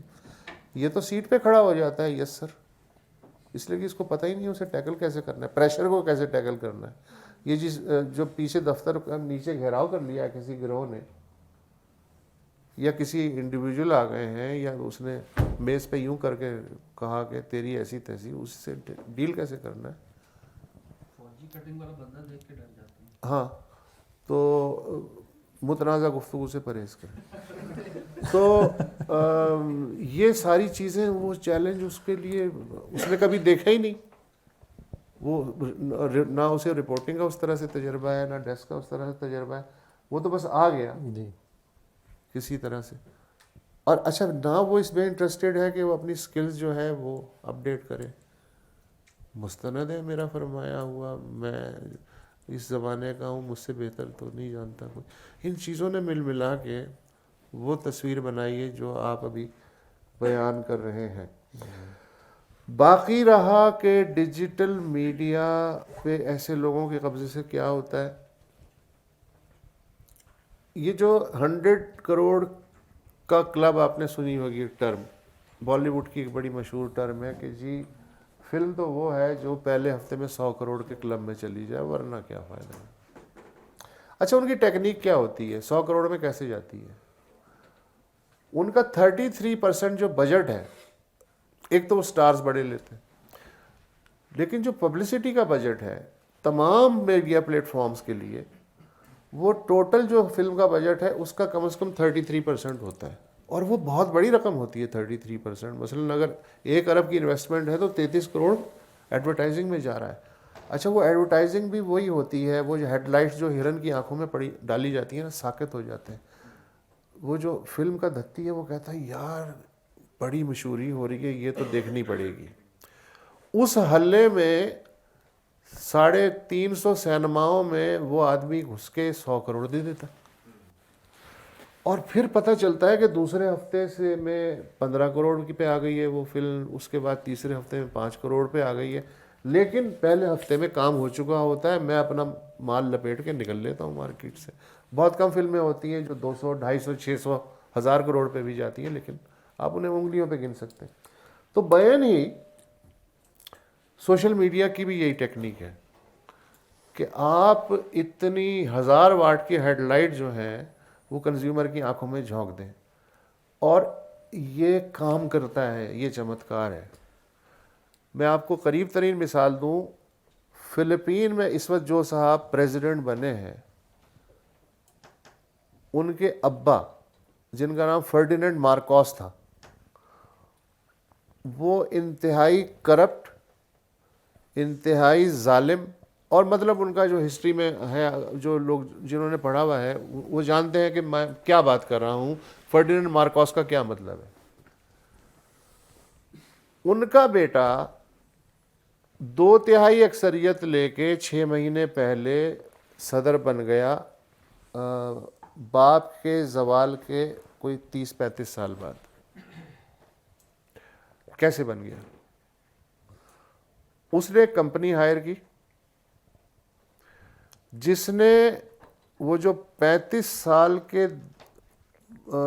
سال پہلے پیدا ہونے والا بچہ تھا اس سے لے کے اور جو 18 سال کی عمر کا ایلیجیبل بچہ ہے وہ صرف اس گروپ پہ فوکس کیا, جس کو ہسٹری کا ہی نہیں پتا تھا کہ ہوا کیا. تو مارکوس کے جو دور تھا فرڈیننڈ مارکوس کا, جس میں اس نے مارشل لا بھی لگایا تھا, سیاسی قیدیوں سے جیلیں بھری ہوئی تھی, وہ سب سکپ کر کے ایک ٹیلر میڈ ون لائنر میم کی شکل میں ہسٹری میرے واٹس ایپ کے ذریعے مجھے بھیجنی شروع کر دی. 1 2 3 4 5 6 7 ایک دن میں 500 میسیجز آ رہے ہیں اور مختلف آؤٹ لیٹس کے ناموں سے آ رہے ہیں. تو ظاہر ہے کہ جب اتنی بمبارڈمنٹ ہوگی تو میں سوچنا شروع کروں گا کہ یار اس کا باپ بھلے اچھا آدمی نہ ہو لیکن یہ تو بڑا زبردست آدمی ہے. تو then he stole the election in front of every bodies eyes. وہ جو مارکوس کے قیدی تھے دیگر سیاسی جماعتوں میں, وہ چیختے رہ گئے جلسوں میں یہ کیا فراڈ ہو رہا ہے, کیا ہو رہا ہے. کچھ نہیں ہے, الیکشن شفاف ہے, کوئی دھاندلی نہیں ہوئی ہے, لیکن وہ بندہ آ گیا. تو یہ چیزیں اس طرح اب ظاہر ہو رہی ہیں, چیزیں آپ کی آنکھوں کے سامنے ہائی جیک ہو رہی ہیں. میں اپنی جگہ بہت فن خوان ہوں گا, پروفیشنل ہوں گا, سیزنڈ آدمی ہوں گا, لیکن اب کمپنیاں بن گئی ہیں جو کہ پوری کی پوری سچویشنز کو اٹھا لیتی ہیں اور ان کو مولڈ کر کے ایک خوشنما پیکنگ میں دوبارہ آپ کو بھیج دیتی ہیں. تو اس کا کیا کریں؟ بہت زبردست دلچسپ باتیں ہوئی ہیں, اور اس میں یہ ہے کہ کوئی پرٹیکولر سوال نہیں ہے لیکن کچھ کمنٹس جو ہے وہ میں ضرور رکھوں گا. بہت ساری باتیں جو ہے اس سے اتفاق کرتے ہوئے کہ دیکھیں ہم ایک چھوٹی مونوپولی سے جب نکل رہے ہیں تو اس سے نکل کے ہم ایک بہت بڑی جو فش ہے اس کے منہ میں بھی جا رہے ہیں, جس سائڈ کو دیکھنے کی بھی ضرورت ہے. اتنی بڑی جو ڈیجیٹل کمپنیز ہیں, جو کارپوریٹ کمپنیز ہیں, اور جو ڈیجیٹل ورلڈ ہے, وہ جو ہمیں بیچ رہا ہے, جو ہمیں کہہ رہا ہے کہ 60 سیکنڈ کے اندر آپ ایک ویڈیو دیکھیں, تو ہم باقی ٹائم پہ ایسا 10 سال پہلے ہم کیا کر رہے تھے جو نہیں کر رہے تھے جو اب کر رہے ہیں, کہ ہم 2 گھنٹے کی فلم اس وقت دیکھ لیتے تھے, لیکن اب ہم کہتے ہیں کہ نہیں زیادہ سے زیادہ 60 سیکنڈس ہو یا 2 منٹ ہو. تو وہ باقی ہمارا ٹائم کدھر جا رہا ہے؟ وہ جو 3 گھنٹے کی ہم فلم دیکھ رہے ہوتے تھے, اور اس وقت اتنے پلیٹ فارمز نہیں تھے, ہم بکس بھی پڑھ لیتے تھے اور بہت ساری پروڈکٹیو کام کرتے تھے, تو وہ سارا ہمارا ٹائم جو ہے, ہم 15 سال پہلے ایسے کون سے کام کر رہے تھے, نہیں کر رہے تھے, جو اب ہم کر رہے ہیں, اور سوسائٹی میں جو ہے وہ چیزیں آگے بھی جا رہی ہیں.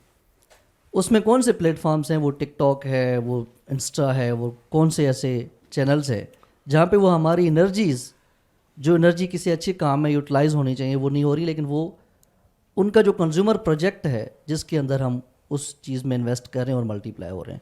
تو وہ جو چھوٹی مونوپولی ہے اس کو تو ہم چیلنج کر رہے ہیں, لیکن جو بہت بڑی مونوپولی ہے, جو ہیجمنی ہے, جو ورلڈ لیول پہ ہیجمنی ہے, جس میں یہ ہے کہ جب میں یہاں سے واپس جاؤں گا تو مجھے فیس بک پہ 10 نوٹیفیکیشن آئیں گے. مطلب ایلون مسک کو آپ کیسے چیلنج کریں گے, یہ بتائیں نا.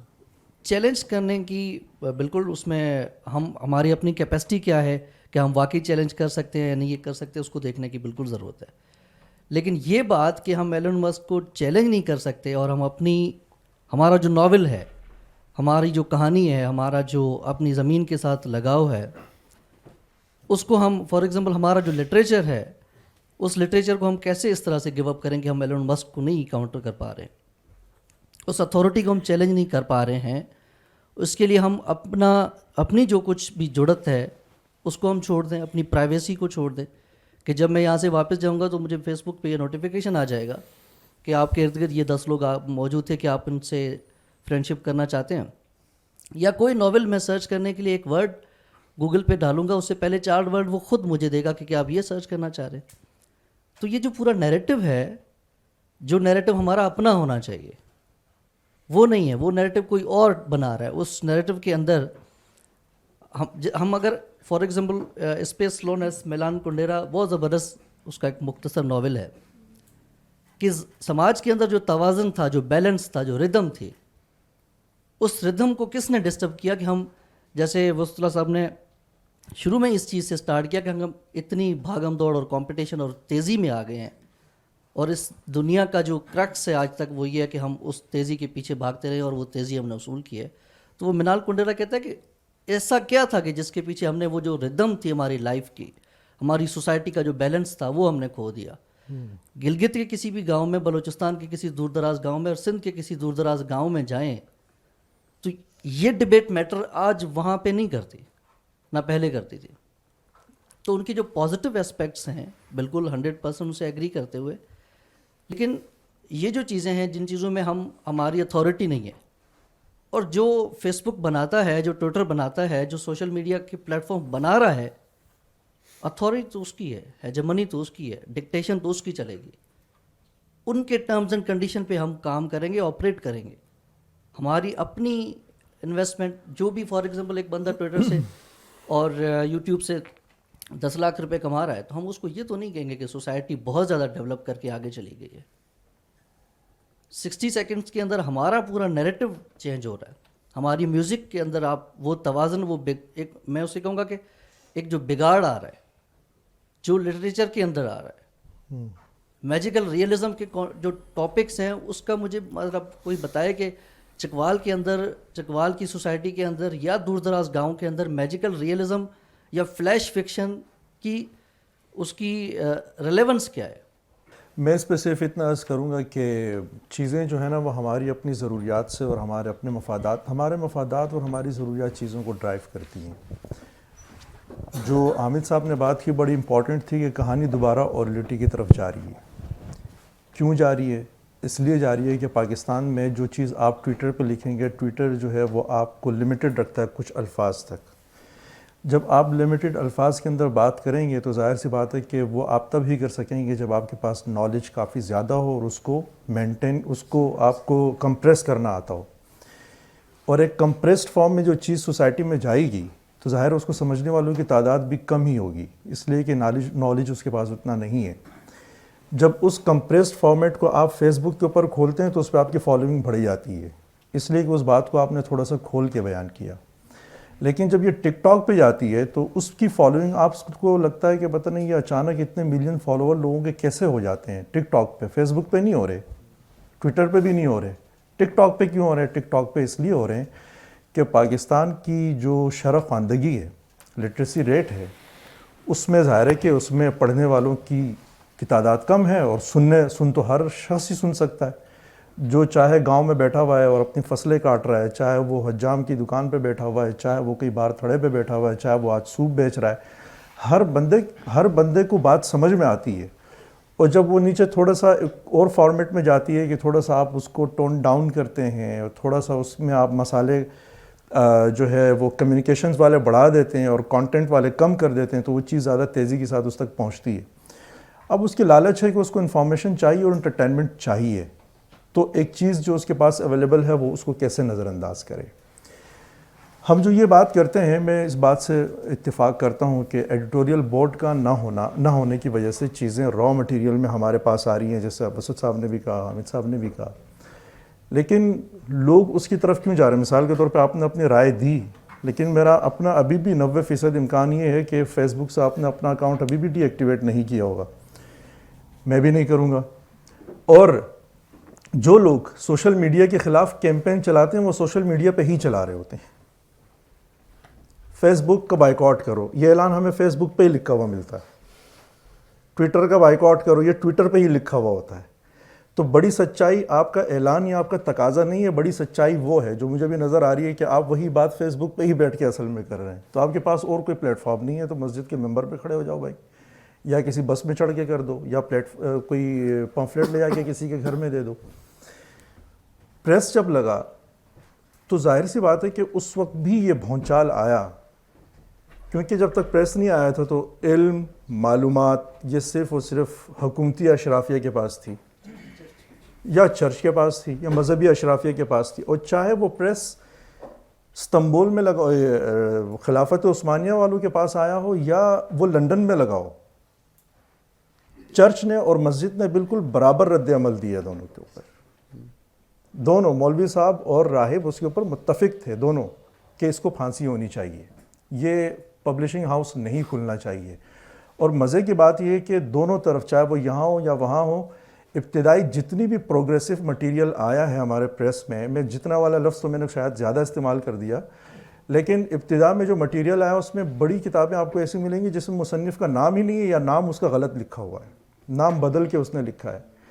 ابھی بھی جیسے پاکستان جیسی سوسائٹی ہے، اس سوسائٹی میں اگر آپ دیکھیں گے آپ کو زیادہ تر وہ لوگ جو پروگریسو بات کرنا چاہتے ہیں، جو ویمن رائٹس کی بات کرنا چاہتے ہیں، جو انسانیت کی بات کرنا چاہتے ہیں، اکثریت ان کی جو فیک آئیڈیز سے سوشل میڈیا پہ موجود ہیں. ادروائز ان کو پتہ ہے کہ ہمیں ایف آئی اے اٹھا کے لے جائے گی، ہمارے اوپر سائبر کرائم ایکٹ لگ جائے گا وغیرہ وغیرہ، یہ ساری چیزیں لگ جائیں گی. تو سیم شکلیں نہ وہاں نظر آتی تھی نہ یہاں نظر آتی تھی. اور تب بھی کئی پبلشنگ ہاؤسز ایسے ہیں کہ جن کے مالکان کو اس وجہ سے پھانسی دی گئی کہ وہ مصنفین کے نام نہیں بتانا چاہتے تھے جن کی کتابیں چھپی ہوئی تھیں، وہ نہیں بتانا چاہتے تھے. تو اس بنیاد پہ، کیونکہ ظاہر ہے کہ جس نے پبلشنگ ہاؤس کھولا وہ خود بھی نظریاتی آدمی تھا، کئی مواقع پہ وہ خود ایک فکری قسم کا انسان تھا، اور وہ کوئی نام آپ کو نہیں بتانا چاہتا تھا کہ کتاب جو چھپی ہے ہو. کچھ جگہوں پہ یہ بھی کہا گیا کہ جس پبلشر نے کتاب چھاپی ہے بیسیکلی مصنف بھی وہ خود ہی تھا. تو کہنے کا مقصد یہ کہ بھونچال اس وقت آیا چرچ میں، مسجد میں، حکومتی اور سیاسی اشرافیہ میں، بااختیار لوگوں میں، اور یہی آیا کہ بھائی یہ تو علم جو ہمارے ہاں ہم نے سمیٹ کے رکھا ہوا تھا، جو صرف درباروں میں پڑھایا، سکھایا، سمجھایا جا سکتا تھا، اور یا پھر خانقاہوں اور مسجدوں کے ذریعے سے سمجھایا پڑھایا جا سکتا تھا، وہ تو نیچے چلا گیا. اس کا مطلب یہ ہوا، یعنی اس زمانے میں سب سے بڑا سوال یہ پیدا ہو گیا کہ بھائی پچھلی گلی میں جو میاں ذوالفقار رہتے ہیں کیا اب وہ بھی کتاب لکھ سکیں گے؟ تو مجھ میں اور اس میں کیا فرق رہ گیا؟ میں بڑے خاندان کا ہوں، میں تو لکھ سکتا تھا، چلو میرا باپ پدرم سلطان بود والی کہانی تھی. لیکن جو سامنے ایک شخص رہتا ہے میرے، جو اس کا نہ باپ سلطان ہے، جو نہ بڑے باپ کی اولاد ہے، وہ کیسے لکھ سکتا ہے کتاب؟ تو یہ بھونچال آیا. تو لیکن اگر مجھے موقع ملا ہے کتاب لکھنے کا، چاہے میرے دماغ میں اول فول کچھ بھی چل رہا ہو، میں کیوں نہ لکھوں، میں کیوں نہ بولوں؟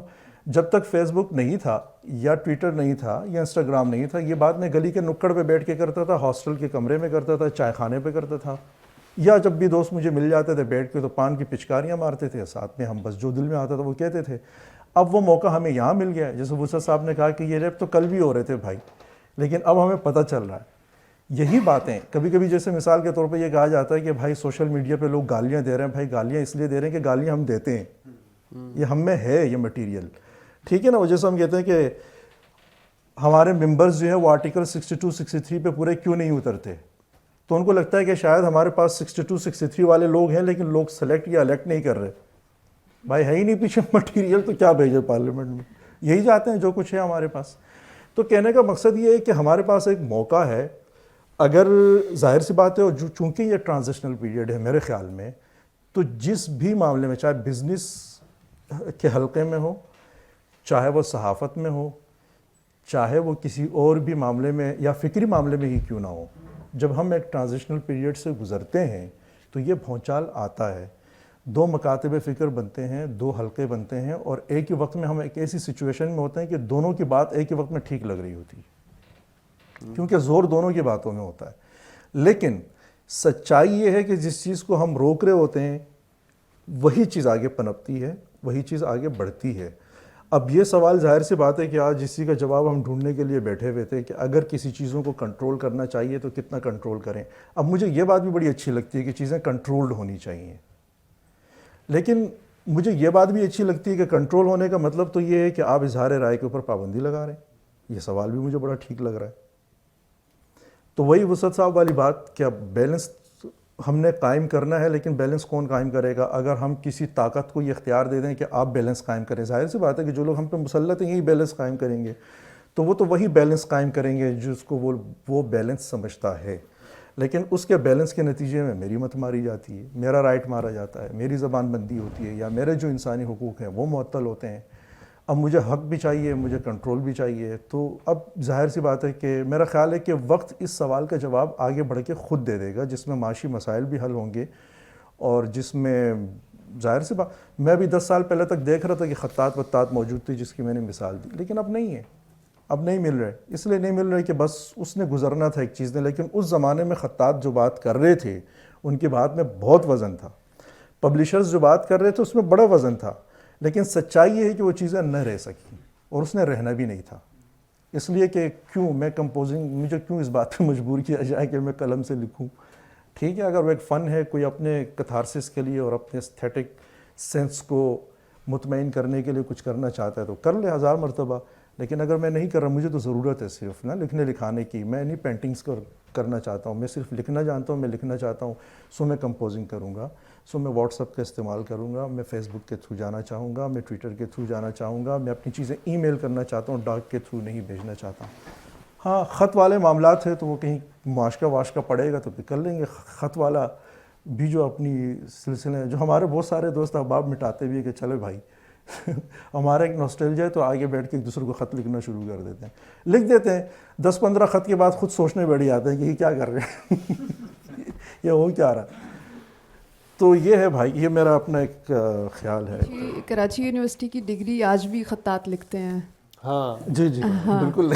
تو اچھا، میرا چونکہ ایک حصہ جو ہے وہ مدرسے میں پڑھانے میں گزرا، تو ہم جب آپس میں بیٹھ کے کسی مسئلے پہ بات کرتے تھے تو وہ اور طرح کی گفتگو ہوتی تھی، اور جب وہ عوام کے سامنے کوئی فتویٰ جاتا تھا تو وہ مختلف نوعیت سے ہوتا تھا. تو میں ہمیشہ یہ پوچھا کرتی تھی کہ یہ جو ہم نے آپس میں گفتگو کی، ہم اس کو پبلک کیوں نہیں کرتے؟ وہی گفتگو ہم لوگوں میں بیٹھ کے کیوں نہیں کرتے؟ تو کہا جاتا تھا کہ یہ عوام کے لیے نہیں ہے، یہ علماء کرام کے اپنے لیے ہے. تو ابھی مسئلہ یہ ہوا کہ وہ جو علماء کرام کی گفتگو تھی وہ عوام میں آ گئی، جس کی وجہ سے ہم انسیکیور ہو گئے. اور انہوں نے بات کی کہ جو اس ڈیجیٹائزیشن کا یا سوشل میڈیا کا کیا فرق پڑتا ہے بلوچستان میں یا گلگت میں بیٹھے ہوئے کسی بھی پہاڑ کے اوپر بیٹھے ہوئے کسی بھی آدمی کے لیے. تو مجھے تو بڑی خوشی ہوتی ہے کہ جب میں بلوچستان میں آپ کسی چرواہے کو دیکھیں، اس نے ہاتھ میں موبائل فون پکڑا ہوتا ہے، اس کی بیٹری جو ہے ایک چھوٹا سا سولر پینل اپنے کندھے پہ اٹکایا ہوتا ہے، اور اس سے بیٹری کنیکٹڈ ہوتی ہے، بکریوں کو چھوڑتا ہے اور خود پہاڑ کی چوٹی پہ جا کے وہ بھی فیس بک دیکھ رہا ہوتا ہے. اور آج آپ جتنے کنیکٹڈ ہیں بلوچستان کے ایشوز پہ، گلگت کے ایشوز پہ، یا کے پی کے یا کسی بھی علاقے کے، یہ آپ سوشل میڈیا کے بغیر نہیں ہو سکتے تھے. کہ ہمیں پتہ ہے کہ خاران میں کیا ہے یا گوادر میں کیا ہو رہا ہے، یا مطلب کسی بھی علاقے میں. تو اچھا، یہ تو باتیں ہو گئیں صحافت کی. ادب پہ ہم ابھی تک بات نہیں کر سکے ہیں خاطر خواہ انداز میں. ہاں ٹھیک ہے، تاکہ سند رہے اور بوقت ضرورت کام آئے. تو اچھا، اس میں میں 2-4 باتیں ایڈ کر پھر اس کے بعد آپ اس کو کنٹینیو کیجیے گا. کہ پبلشنگ کی ہم نے بات کی. اصل میں مسئلہ یہ ہے کہ ہم ہر چیز میں نئی چیز کو اپنانے میں بہت دیر کرتے ہیں، اس کو جلدی سے ایکسیپٹ نہیں کرتے. اگر کتاب نہیں بک رہی تو پبلشر ای بکس پہ کیوں نہیں جاتا؟ نہ اس کو چھاپنی پڑے گی، جو وہ روز شکوے کرتا ہے پیپر مہنگا ہو گیا، یا کتاب کی ترسیل پورے پاکستان میں کیسے کرے یا پوری دنیا میں کیسے کرے، وہ سب جھنجھٹ ہٹ جائیں گے اور وہ کتاب کو زیادہ سستا اور زیادہ اکنامیکل. ابھی تو ایسے ماڈلز بھی موجود ہیں جس میں رائٹر کو اس کا جو پرسنٹیج ہے وہ خود بخود چلا جاتا ہے جیسے جیسے کتاب بکتی ہے آن لائن اس سے. لیکن ہمارا پبلشر اس کو نہیں اپنا رہا. فیس بک پہ یا سوشل میڈیا پہ ہم نے دیکھا کہ شاعری تو پہنچ رہی ہے لوگوں تک اور اس کے چھپنے کا کوئی سوال پیدا نہیں ہوتا. ابھی بہت کم ہے کہ 2-4 کتابیں چھپ جاتی ہیں.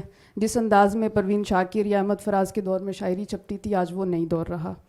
لیکن اب ناول, افسانہ یا مائکرو فکشن یا جو بھی اس کی مختلف قسمیں ہیں, ان کو ہم آج کے دور میں کہاں دیکھتے ہیں؟ ہمارا جو لکھنے والا ہے یا پبلشر ہے وہ کس طرح سے ان نئی چیزوں کے ساتھ قدم سے قدم ملا پا رہا ہے یا نہیں؟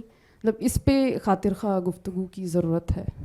میں اس کا ایک مبادیاتی یا آسان سا جواب دے کے نکل لیتا ہوں تاکہ آپ جو ہے وہ بار اٹھا لیں اس سوال کا. مجھے جو ہم میڈیا کی بات کر رہے تھے, کم و بیش ظاہر ہے پلیٹ فارم تو سیم ہے, اس پہ جو بھی آئے گا بھلے ادب کے نام پہ آئے یا کالم کے نام پہ آئے, مسائل کم و بیش ایک سے ہی ہیں.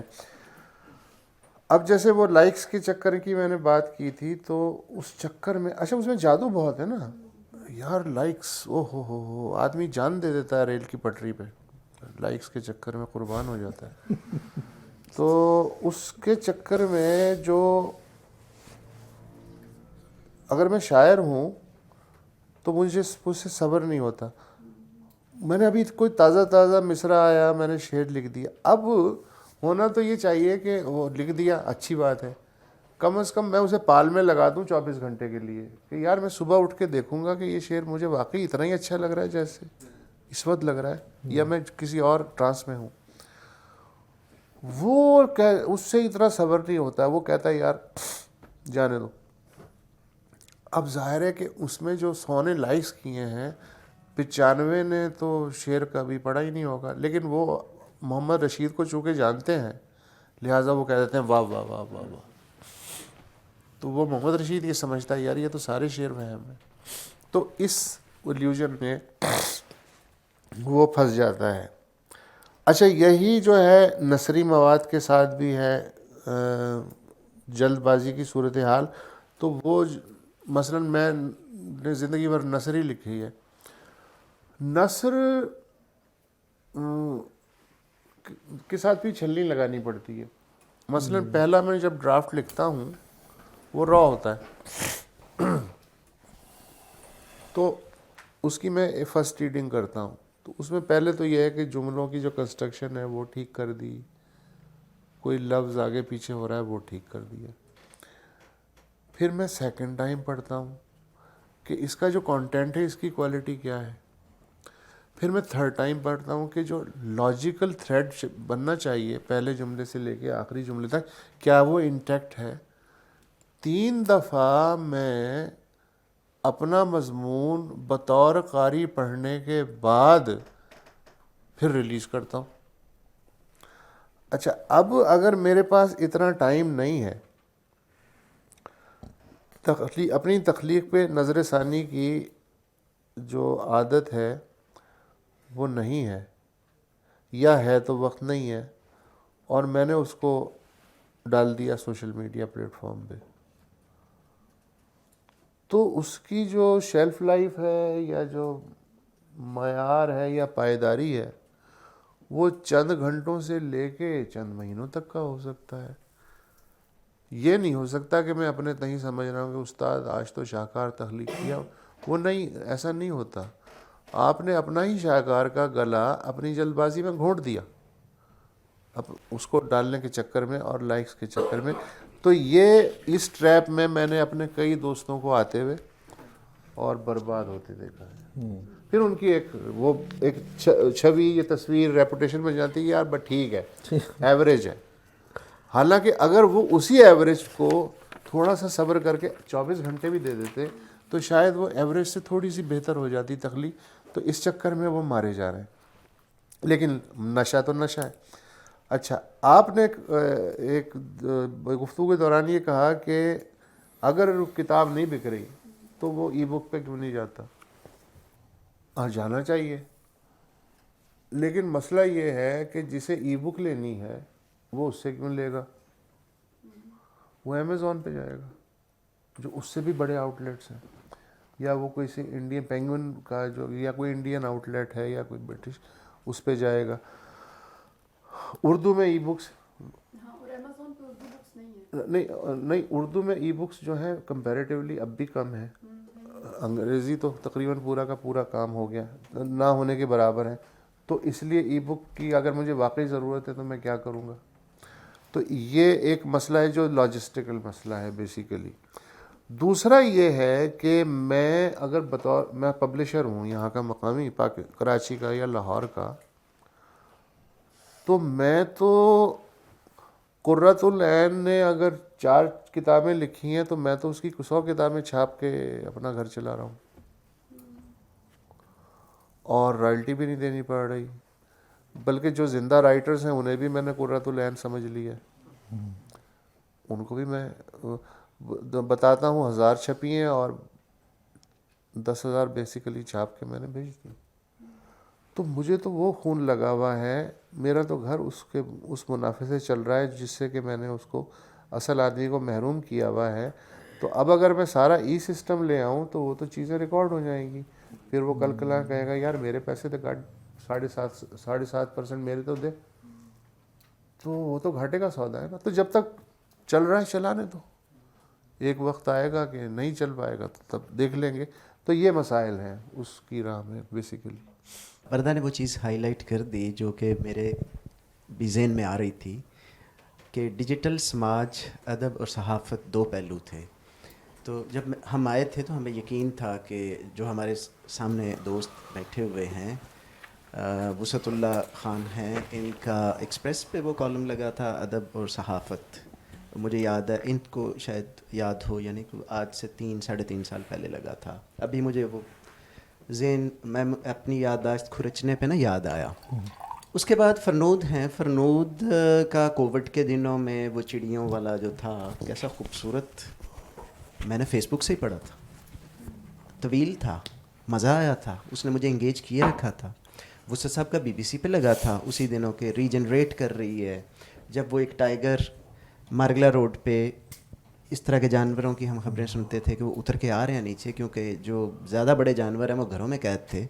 تو وہ جانوروں نے اپنا شہر ریکلیم کرنا شروع کیا. وسعت صاحب کا آئیڈیا تھا کہ دنیا اپنے آپ کے لیے وہ مطلب ری ٹیون ہونے کے لیے عارضی مرمت کے لیے بند ہے. جی اس طرح BBC پہ تھا. اب یہ ہے کہ جو یہ دونوں تو کالم ہی ایسے لکھتے ہیں جو خود سے لٹریچر ہے. آئی بلیو ادب والے جو سکہ بند لوگ ہیں, میں خود مطلب میں ادب کا ٹیچر ہوں, اب مجھے انہوں نے بنا دیا, ورنہ میں تو طالب علم ہی سمجھتا ہوں اپنے آپ کو. تو ہم تو آپ کی نثر کا جملہ پڑھتے ہیں, اس کا معنی بھی دیکھتے ہیں. بے معنی جملہ نہیں ہوتا وہ ہلکا ارباب ذوق والوں کی طرح, اس میں کچھ ہوتا بھی ہے. ہمیں آپ لوگوں سے بڑا کچھ پتہ چلا, ہمیں اس ڈیجیٹل ورلڈ نے ہمیں بڑا کچھ دیا. وردہ نے وہ چیز ہائی لائٹ کر دی کہ آج ہمیں اگر پتہ چلتا تھا, وہ متنازع باتیں تھوڑی سی اشاروں میں گول میں کر کے بات کروں گا, کہ ہمارے جو پہاڑی علاقوں میں جو بیچارے پشتون مارے جاتے رہتے تھے, جو وہ خاڑ کمر میں جو کچھ ہو جاتا تھا, کس کو پتہ لگنا تھا؟ کب پتہ چل؟ بلوچستان میں کیا ہوتا ہے, ہیلی کاپٹر سے کوئی نیچے گرا دیتا ہے, مر جاتے ہیں لوگ, کیسے پتہ لگتا تھا؟ دوست چلو وہاں کے بن گئے, ان سے اب ڈبل بھی ہم پوچھ لیتے ہیں, اچھا یار کیا تھا, اچھا نہیں بولنا, معاملہ ایسا ہے. یہ میں کٹ شاٹ کر رہا ہوں. تو چیزیں ایسی ہی تھیں. اسکیل بڑھا ہے. یہ پہلے بھی میموری پہ ایک سیشن راشد سلیم صاحب کا یہاں پہ ہو رہا تھا, اس میں نے کہا تھا ڈیجیٹل نے صرف اسکیل بڑھایا ہے اور ٹرانزیشن ہے. فرنود نے جیسے بات کی, ٹرانزیشن میں ہمیں بدہضمی, ذہنی بدہضمی زیادہ امکان ہوتا ہے ہونے کا. ادروائز اس مارچ کے مہینے میں نے اس پہ کوئی کام کرنا تھا بلوچستان کہہ رہا ہوں, بنگلہ دیش پہ. تو ان دنوں نیشنل آرکائیوز جو ہے, ہماری نیشنل لائبریری کے جو بیسمنٹ میں انہوں نے اخبار پرانے رکھے ہوئے ہیں, تو جا کے پوچھا جی کون کون سے اویلیبل ہیں ان پرٹیکولر مہینوں کے, کہ الیکشن سے پہلے کے مہینے اور جو نا 16 دسمبر تک کے اخبار کون کون سے اویلیبل ہیں. تو ڈان پوچھا, نہیں تھا. اب زیادہ انٹرسٹ تھی کہ اردو اخبار ہمارے کیا کرتے رہے ہیں اس وقت, اس سے بھی ڈاکومنٹ پتہ تو ویسے تھا, ڈاکومنٹڈ پتہ کرنا تھا نا. تو اردو نہ ملے, انہوں نے اٹھائے ہوئے تھے پتہ نہیں کسی چکر میں یا کیا چیز تھی. پاکستان ٹائمز ملا صرف. پاکستان ٹائم ان دنوں میں یہ جو مہینے میں کہہ رہا ہوں, جنوری, فیبرری, مارچ اور دسمبر تک سلیری صاحب تھے اس کے ایڈیٹر. تو میں یہ فیک نیوز کو کانٹیکسٹ میں لانے کے لیے یہ والی بات کہہ رہا ہوں کہ آرکائیو سے پڑھنا. ان دنوں جیسے ہمارے اخباروں میں خبریں لگ رہی تھیں, وہ میرے پاس ان کے اسکرین شاٹس موجود ہیں جو اپنی ریسرچ کے لیے میں ڈھونڈ رہا تھا, ایک چیز کوئی بنانی تھی اس کے لیے تھا. سو وہ کیا تھا, یہ میں نے Asad Baig media matters for democracy والوں سے کہ ایک سیشن کے دوران بعد میں بات ہوئی تو میں نے کہا جی فیک نیوز کیا نئی چیز ہے؟ تو میں وہی کہتا ہوں کہ جو زیڈ سلیری صاحب, مجھے تو پاکستان ٹائم سے ایکسیس ہوئی نا, تو اس وقت کیا جو وہ چیزیں 17 دسمبر کو خبر لگی تھی ہمارے یہاں, اس سے پہلے جو خبریں تھیں میرے پاس اسکرین شاٹ موجود ہے, پروگرام کے بعد مجھ سے کوئی دیکھ لے, تو جو ایک ہمیں کنسٹرکٹ ہو رہا تھا, جو چیزیں ہو رہی تھیں, جو ادیب بھی وہاں کے سرگودا کا مجھے یاد ہے, تاریخ اس وقت پوری یاد نہیں آ رہی, وہاں کا کوئی ہلکا یا باب ذوق تھا ادیبوں کا, انہوں نے کوئی احتجاج کیا تھا جی یہ کیا ہو رہا ہے وہاں پہ انڈیا پروپیگنڈا پگانا سانا ہمارے, تو لوگ کچھ نہیں کر رہے. ادیب کی یہ حالت تھی جو کہ بڑا سسٹینڈ انداز میں سوچتا ہے, بڑا دھیرج سے سوچتا ہے, اپنے آپ کو دعویٰ کرتا ہے. تو ادیب کی انفارمیشن اس تک ایسے پہنچتی تھی, عام بندے تک ایسے پہنچتی تھی. آپ لوگوں نے, سینئر جو جنریشن ہے ہم سے, آپ لوگوں نے اخبار بنتے دیکھے, ان کے حالات دیکھے. اخباروں میں جب بھی تبدیلی, رضا علی عابدی اپنی کتاب میں لکھتے ہیں اخبار کی راتیں, اس کے اندر وہ کہتے ہیں کہ جب جنگ والوں نے کمپوزر کو ہٹا کے نا, جو وہ خطاط تھے ان کو ہٹا کے انہوں نے سسٹم لایا کمپیوٹر والا, تو ارد گرد گردنیں مڑنا شروع ہو گئیں, اور یہ کیا ہو گیا جی, یہ کیسے چلے گا, یہ کیا. اس کے کراچی میں نیا اخبار کھلا تھا, وہ خطاطوں سے کام انہوں نے کرایا, نام مجھے یاد نہیں اس اخبار کا آ رہا, تو وہ چند مہینوں بعد ہی فوت ہو گیا اخبار. لیکن یہ اب مطلب اس کو انہوں نے جنگ کو اس نے چیلنج دیا تھا, اس طرح انہوں نے وہی اینکر جس طرح اٹھاتے تھے ہمارے پچھلے 10 سال 15 سال پہلے, ایک نیا پراپرٹی ڈیلر یا کوئی بیکری والا چینل کھولتا تھا یا کوئی بناسپتی گھی والا چینل کھولتا تھا, تو اسی طرح ہوا. انہوں نے بڑے بڑے لوگ اٹھائے تھے, نام انفارچونیٹلی پتہ نہیں مجھے اس وقت کیوں نہیں یاد آ رہا, کہ تو تبدیلی ہمیشہ لوگوں کو بدہضمی کرتی تھی. دوست نے پیچھے کنڈیرا کا حوالہ دیا, تو ہمارا چونکہ ایک کی ورڈ ادب بھی ہے, میں ڈیجیٹل ٹرمینالوجی میں بات کروں گا.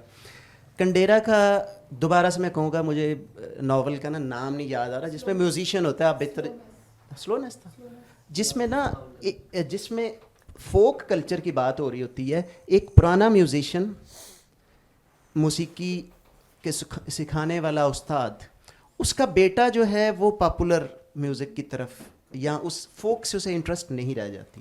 تو وہ جو تبدیلی ہے نا, وہ 2-3 چیپٹر ہے, اس میں ایک بڑا مزے کا پورا چیپٹر جب وہ میوزیشین کے اس کے زبان سے کہلواتا ہے, کنڈیرا لکھواتے ہیں نا, وہ بڑا لیریکل ہے کہ تبدیلی کتنی مشکل لگتی ہے. یہ تبدیلی اتنی ہی مشکل ہوتی ہے کہ چند سال پہلے لاؤڈ اسپیکر کی مثال وسعت صاحب نے دی, تو فوٹو ہمارے ہاں جس کمرے میں تصویر لگی ہوتی تھی وہاں پہ نماز نہیں تھی ہوتی. بعد میں سیلفی بھی ظاہر اتنی بری تھی. اب سیلفی جو ہے وہ مکہ اور مدینہ دونوں میں ایک نئے مناسک کے طور پہ لوگوں نے ایڈ کر لی ہوئی ہے, ہمیں پتہ ہی تب چلتا ہے سیلفی بنتی ہے جا کے. سو تبدیلی آتی جاتی ہے, ان لوگوں کو پتہ بھی نہیں لگتا. ایک ڈیجیٹل پلیٹ فارم ہے, یہیں اسلام آباد میں چلاتے ہیں وہ, تو انہوں نے ناہید, کیا نام ہے ان کا, ناہید جو پرانی فیمنسٹ تھیں, کشور ناہید کا انہوں نے لگا لیا نا کالم. تو انہوں نے کچھ ان دنوں ویمن مارچ پہ انہوں نے کچھ بات کی ہوئی تھی, تو میں نے کہا دیکھو تبدیلی تو آتی رہتی ہے, کہ یہاں پہ بھی اب کشور ناہید کو لگانا شروع ہو گئے ہیں, اگرچہ انہیں نہیں تھا پتہ کہ وہ کیا کر رہے ہیں. تبدیلی آتی جاتی ہے. ہم وہی, ہمارا حال وہی ہے, اندھیرے کمرے سے نکلتے ہیں سردیوں میں, تو دھوپ اور سورج جو ہے ہمارے آنکھیں کچھ وقت نہیں کھولنے دیتا, تھوڑی دیر بعد ہم آ جاتے ہیں. سو تبدیلی کا ہی مسئلہ ہے ادیبوں کو بھی, صحافیوں کو بھی. جب اگر لمبا نہیں ہو رہا کامنٹ, تھوڑا سا میں ایک اور ایڈ کر دوں, ہمارے یہاں ریولیوشن آتا ہے 2000 میں ٹی وی, جو پرنٹ کے جتنے جرنلسٹ تھے بہت سارے سارٹ آؤٹ ہوئے جب ٹی وی آیا, الیکٹرانک آیا. چند ایک لوگ پرانے سسٹین کر پائے ٹی وی کو. ٹی وی کے بعد جب جو ہی یہ ڈیجیٹل, یہ 3 ایج جب تک تھا موبائل پہ اتنی نہیں تھی ریچ, ذرا ویڈیو نہیں تھی چلتی, چیزیں نہیں تھی چلتی. جو ہی 3G آیا, 3G کے بعد سارے چینل اب زیادہ پیسے, اچھی خاصی رقم جو ہے وہ اپنے یوٹیوب سے کماتے ہیں, اپنے فیس بک سے کماتے ہیں, اپنے ہر جگہ سے کماتے ہیں, جو پہلے ماننے کو تیار نہیں تھے. جیو جیسا بڑا جنگ والا جیسا بڑا پلیٹ فارم اتنا لیٹ اس چیز کو سمجھ پا رہا تھا. تو اینی وے تبدیلی آ رہی ہوتی ہے ہمارے پاس, ذرا ماننے میں دیر لگتی ہے. میرا تو یہ خیال ہے, اس پہ آپ کا. میں جلدی سے اس کے اوپر اپنا ایک کمنٹ دیتے ہیں, پھر اس کے بعد ہم کوشش کرتے ہیں کہ ختم ہو جائے یہ, کہ لاؤڈ اسپیکر کی آپ نے بات کی, جو میں پہلے بھی کہہ رہا تھا کہ اس میں بھی دلچسپ بات یہ ہے کہ پہلے کہا گیا کہ لاؤڈ اسپیکر حرام ہے. اب حکومت ایکٹ لے کر آتی ہے کہ لاؤڈ اسپیکر کے استعمال پہ پابندی لگاؤ, تو وہی لوگ نکل آتے ہیں کہتے ہیں لاؤڈ اسپیکر تو ہم استعمال کر کے ہی دم لیں گے, اور وہ پورا ایک توہین مذہب کا کیس بن جاتا ہے. اچھا، جو ادب کے حوالے سے بھی معاملہ یہی ہے، لیکن اس کو میں جوڑوں گا اس کے ساتھ، جیسا آپ نے ایکسپریس کا حوالہ دیا وسعت صاحب کا، وسعت صاحب خود بھی شاید اس بات کی گواہی دیں کہ ایکسپریس پہ اگر وہ لکھتے ہیں تو شاید کم ہی لوگوں کو پتہ چلتا ہوگا کہ وہ، یعنی ان کو بی بی سی والے آرٹیکل میں زیادہ دلچسپی ہوتی ہے، وہاں کم ہوتی ہے. ہاں، لیکن جو اسپیشل انہوں نے ایکسپریس کے لیے لکھے ہوئے ہوتے تھے کسی زمانے میں، ایک تو وہ لمبے، ظاہر ہے کہ بہت طویل بھی ہوتے تھے، دوسرا یہ کہ جو بی بی سی پہ ہیں وہ ڈائریکٹ ہمیں بہت جلدی پہنچ بھی جاتا ہے اور وہ ہوتا بھی ذرا مختصر ہے. اور پھر انہوں نے اپنی زبان بھی تھوڑی سی مختلف رکھی ہوئی ہے دونوں میں، تو وہ ہوتا ہے ایک سلسلہ. اہم بات یہ ہے کہ ہمارے جو پرانے کالم نگار تھے وہ ابھی بھی زندہ ہیں، ایڈیٹوریل پیجز کے اوپر ہیں، لیکن ان کا جو اوپینین میکنگ میں ایک رول تھا وہ تقریباً زیرو پہ چلا جا چکا ہوا ہے. وہ اگر کسی ٹاک شو میں بھی بیٹھے ہوئے تو میرا خیال ہے کہ وہ اتنا زیادہ کنٹریبیوٹ نہیں کر پا رہے. لیکن اس کے مقابلے میں جو اسی زمانے کے جو لکھاری ڈیجیٹل میڈیا پلیٹ فارم پہ آئے ہوئے ہیں، نیو جنریشن ان کے ساتھ بالکل کنیکٹڈ ہے، ان کے ساتھ جڑی ہوئی ہے. ٹھیک ہے، محمد حنیف صاحب کو نیو جنریشن بہت اچھی طریقے سے جانتی ہے، وسط اللہ خان صاحب کو جانتی ہے، باقی اس طریقے سے ہمارے جتنے دوست ہیں. ایک آخر میں خورشید ندیم صاحب رہ گئے تھے، قسم کھائی ہوئی تھی کہ میں نہیں آؤں گا، لیکن آ گئے. مسئلہ اس میں یہ ہوتا ہے کہ ایک تو ظاہر ہے کہ مزاج کا بھی کہ پرانے ایک پلیٹ فارم سے آپ جڑے چلے آ رہے ہیں تو اس میں آپ کی عادتیں ہو چکی ہوئی، ان عادتوں کو فوری طور پہ بدلنا وہ مشکل ہوتا ہے. لیکن کچھ یہ والی ڈیبیٹ بھی موجود ہے کہ حضرات سمجھتے ہیں کہ شاید یہ غیر سنجیدہ پلیٹ فارم ہے تو وہاں پہ جانے کی کوئی ضرورت نہیں ہے. تو یہی والی لیئر جو ہے وہ ادب کے اندر بھی موجود ہے. مثال کے طور پہ ہم نے سوشل میڈیا پہ وہ شمیم حنفی صاحب کی بیگم کے نام سے ان کا وہ ایک آئی ڈی چلتی تھی، تو ہمیں پتہ تھا. شمس الرحمان فاروقی صاحب نہیں تھے. باقی جو ہمارے بڑے ادیب خالد فتح محمد صاحب اسی دنیا اور زمانے کے آدمی ہیں، ابھی تک بھی زندہ ہیں، لیکن ہمارے پاس جو ہے وہ ظاہر ہے کہ ان کا جو ڈائریکٹ تھرو میڈیا یا تھرو ڈیجیٹل پلیٹ فارم اپنے ریڈر کے ساتھ جو ان کا رابطہ ہے وہ نہیں ہے. تارڑ صاحب بھی اسی زمانے کے آدمی ہیں، ان کی پاپولیٹی ایک اور لیول کی ہے، لیکن تھرو ڈیجیٹل میڈیا نہیں ہے معاملہ. لیکن اسی زمانے کے وہ لوگ جس کو ہم یہ نہیں کہہ سکتے کہ وہ ایک اچھا ادب نہیں دے رہے، جو ابھی بالکل ماضی قریب ترین میں جو ادب آیا ہے، جو چیزیں ہم تک پہنچی ہیں، مثال کے طور پہ کہ ہمارے کاشف رضا کا ناول ہے، ہمارے زیف سید صاحب کا ناول ہے، ہمارے یہ ڈاکٹر ناصر عباس نیر صاحب ہمارے اس دور کے آدمی ہیں اور بالکل سینئر ایک ادیب ہیں. لیکن ان کی جو نیو جنریشن ہے ان کے ساتھ ان کے کنیکشنز، ان کے ساتھ ان کی وابستگی بہت سٹرونگ ہے، بہت مضبوط ہے. اور وہ اسی لیے ہے کہ ڈیجیٹل میڈیا یا ڈیجیٹل پلیٹ فارم سے جو ہے صرف پبلشر اپنا کام نہیں کر رہا، جس شخصیت کی کتاب ہے، جس شخصیت کا لٹریچر ہے، وہ خود بھی وہاں پہ کسی نہ کسی صورت میں موجود ہے. دونوں چیزیں آپس میں مل کے چیزوں کو آگے بڑھا رہی ہوتی ہیں. اب بھی ایسا ہو رہا ہے کہ اب وہ آہستہ آہستہ اس بات کو سمجھ رہے ہیں کہ ظاہر ہے کہ اگر ڈیجیٹل میڈیا پلیٹ فارم، شروع میں جو میں نے ایک بات کہی کہ ہمارے ڈیجیٹل میڈیا پلیٹ فارم نے ایک بہت بڑا مسئلہ یہ بھی حل کیا، جو خود سے حل ہوا آٹومیٹکلی، کہ لوگوں کی ریڈنگ، جن لوگوں نے چاہے انگلش میڈیم اسکول میں پڑھا ہو، جن کے گھر میں اردو نہیں بولی جاتی تھی، اپنی مادری زبان نہیں بولی جاتی تھی، ان لوگوں نے اپنی مادری زبان میں لکھنا اور لکھانا شروع کیا. اردو کا اسکرپٹ کا مسئلہ بھی جب میں نے خود پڑھنا شروع کیا تھا تو میں سینئر ادیبوں سے یہ الفاظ اکثر و بیشتر سنا کرتا تھا کہ اردو کی زندگی 40 سال رہ گئی ہے، بہت سے بہت 60 سال، اور اس کے بعد اردو ختم ہے. لیکن اب ایسا لگتا ہے کہ اردو نہیں ختم ہونے والی. اس کی وجہ یہ ہے کہ اردو بولنے والے تو لوگ موجود تھے، لیکن اب اردو لکھنے والے بھی موجود ہیں. میں نے خود پشتو لکھنا یا سمجھنا یہ میں نے ڈیجیٹل میڈیا پلیٹ فارم سے شروع کی، جو میری مادری زبان ہے. یا اس طریقے کے دوسرے بھی لوگ ہیں، اس لیے کہ آپ مجبور ہو چکے ہیں کہ آپ کو ڈیجیٹل میڈیا پلیٹ فارم پہ آنے کے بعد مجھے ایسا لگتا ہے کہ اپنی کمیونٹی کے ساتھ میرا ایک کمیونیکیشن گیپ ہے، یا اپنے لکھنے والوں کے ساتھ میرا ایک کمیونیکیشن گیپ ہے. تو جنہوں نے اسکول میں ایک لفظ بھی اردو نہ لکھا تھا نہ پڑھا تھا بلکہ فیل ہوئے ہیں، انہوں نے بھی ڈیجیٹل میڈیا پلیٹ فارم کی وجہ سے پڑھنا تو ان کو شاید آتا ہی تھا، لیکن لکھنا بھی شروع کیا، جس کا فائدہ یہ ہوا کہ اس کا ایکسیس بڑا ہے. وہ اپنے لکھنے والے تک اور اپنے ادیب تک اور اپنے مصنف تک بہت آسانی کے ساتھ وہاں تک اس کو رسائی ملی ہے. اب رسائی مل گئی ہے، اب وہ دیکھ رہے ہیں کہ ڈیجیٹل میڈیا پلیٹ فارم پہ کیا ہے. تو ڈیجیٹل میڈیا پلیٹ فارم پہ جتنے ادیب اس کو میسر ہیں، جہاں ادھر ادھر جو زیر بحث ہیں، جو ڈسکشن میں آتے ہیں، وہ اس تک تو پہنچ پا رہا ہے، لیکن اس سے پیچھے کی جو ایک لیئر ہے وہ اس تک نہیں پہنچ پا رہا. اس لیے نہیں پہنچ پا رہا کہ وہ صاحبان خود ہی ڈیجیٹل میڈیا پلیٹ فارم کو غیر سنجیدہ اور بالکل ایک نان سیریس قسم کا پلیٹ فارم سمجھتے ہیں تو وہ نہیں. لیکن مجھے ایسا لگتا ہے کہ ادب بالکل برابر تگڑا رہے گا, اور آنے والے وقتوں میں جب یہ والا بیلنس قائم ہو جائے گا کہ پبلشر بھی ڈیجیٹل میڈیا پلیٹ فارم پہ موجود ہے اور رائٹر بھی پوری طاقت کے ساتھ موجود ہے, تو یہ مسئلہ بھی حل ہو جائے گا بڑی آسانی کے ساتھ. میرا سوال یہ ہے کہ صحافت خود کتنی خود مختار ہے, آزاد ہے کہ اسے ڈیجیٹل سماج سے خطرہ ہے؟ ڈیجیٹل سماج سے ان لوگوں کو زیادہ خطرہ نہیں ہے جن کے ہاتھ میں صحافت قید ہے, جن کی دسترس میں ہے. بڑے بڑے جتنے بھی صحافی ہیں وہ جس بھی چینل سے یا اخبار سے منسلک ہیں, وہ کتنے سماج کے ساتھ مخلص ہیں یا اپنے آقا کے ساتھ جو ان کا مالک ہے؟ میں کیسے بتاؤں کہ کتنے مخلص؟ آپ نے کہا کہ میں جب کوئی چیز سوشل میڈیا پہ ڈیجیٹل میڈیا پہ شیئر کرتا ہوں نا تو 3 دفعہ تورولی چیک کرتا ہوں. ٹھیک ہے, لیکن پاکستان میں 100 میں سے 40 لوگ 35 لوگ ان پڑھ ہیں, تو وہ یہ چیز کیسے دیکھیں گے کہ یہ چیز فیک ہے یا یہ چیز مطلب غلط ہے؟ وہ تو نہیں کر سکتے, تو وہ کس طرح بیلنس لے کے آئیں گے سوشل میڈیا کے اس میں؟ یہ ان کی رسپانسبلٹی نہیں ہے کہ وہ یہ چیک کر پائیں. ظاہر ہے وہ نہیں کر سکتے کہ یہ فیک ہے یا فیک نہیں ہے.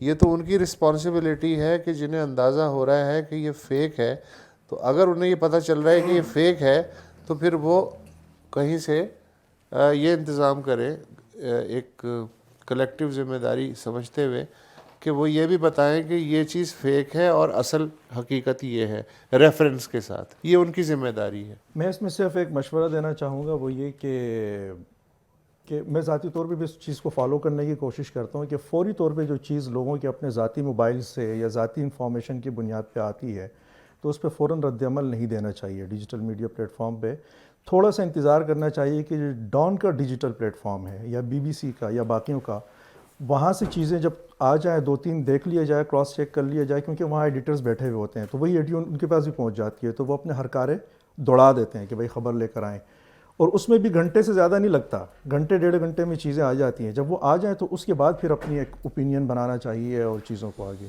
پھیلانا چاہیے. ٹھیک ہے, تھینک یو.